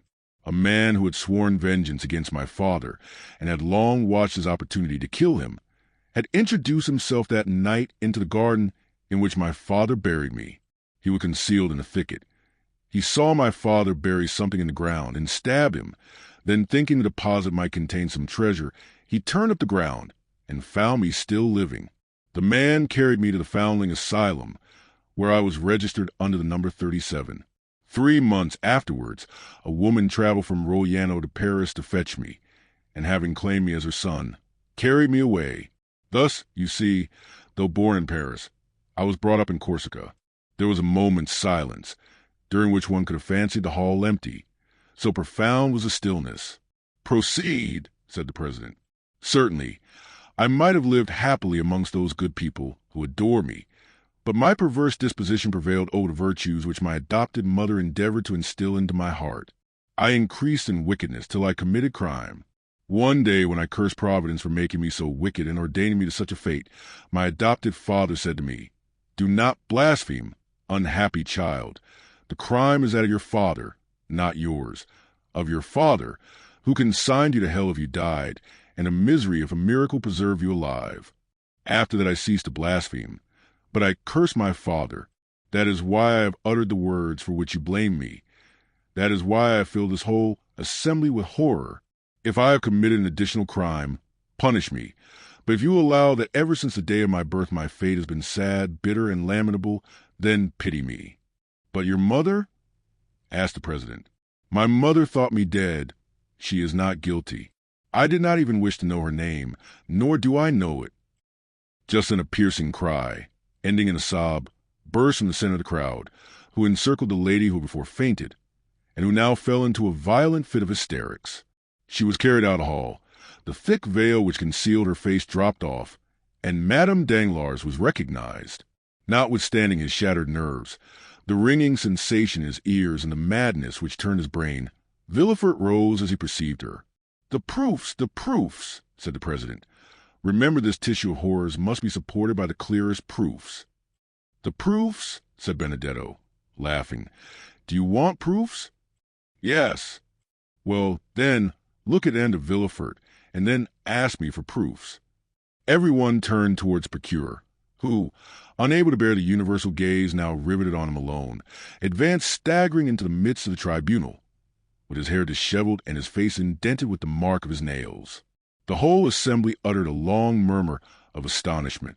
"Father," said Benedetto, "I am asked for proofs. Do you wish me to give them?"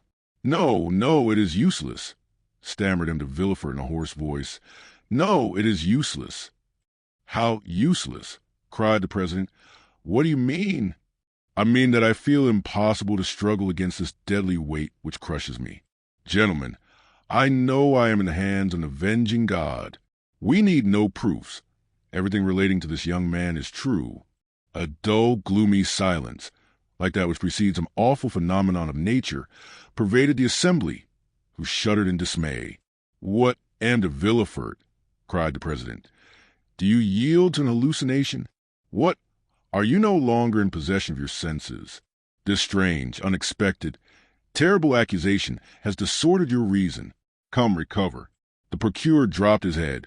His teeth chattered like those of a man under a violent attack of fever, and yet he was deadly pale. "I am in possession of all my senses, sir," he said. "My body alone suffers, as you may suppose.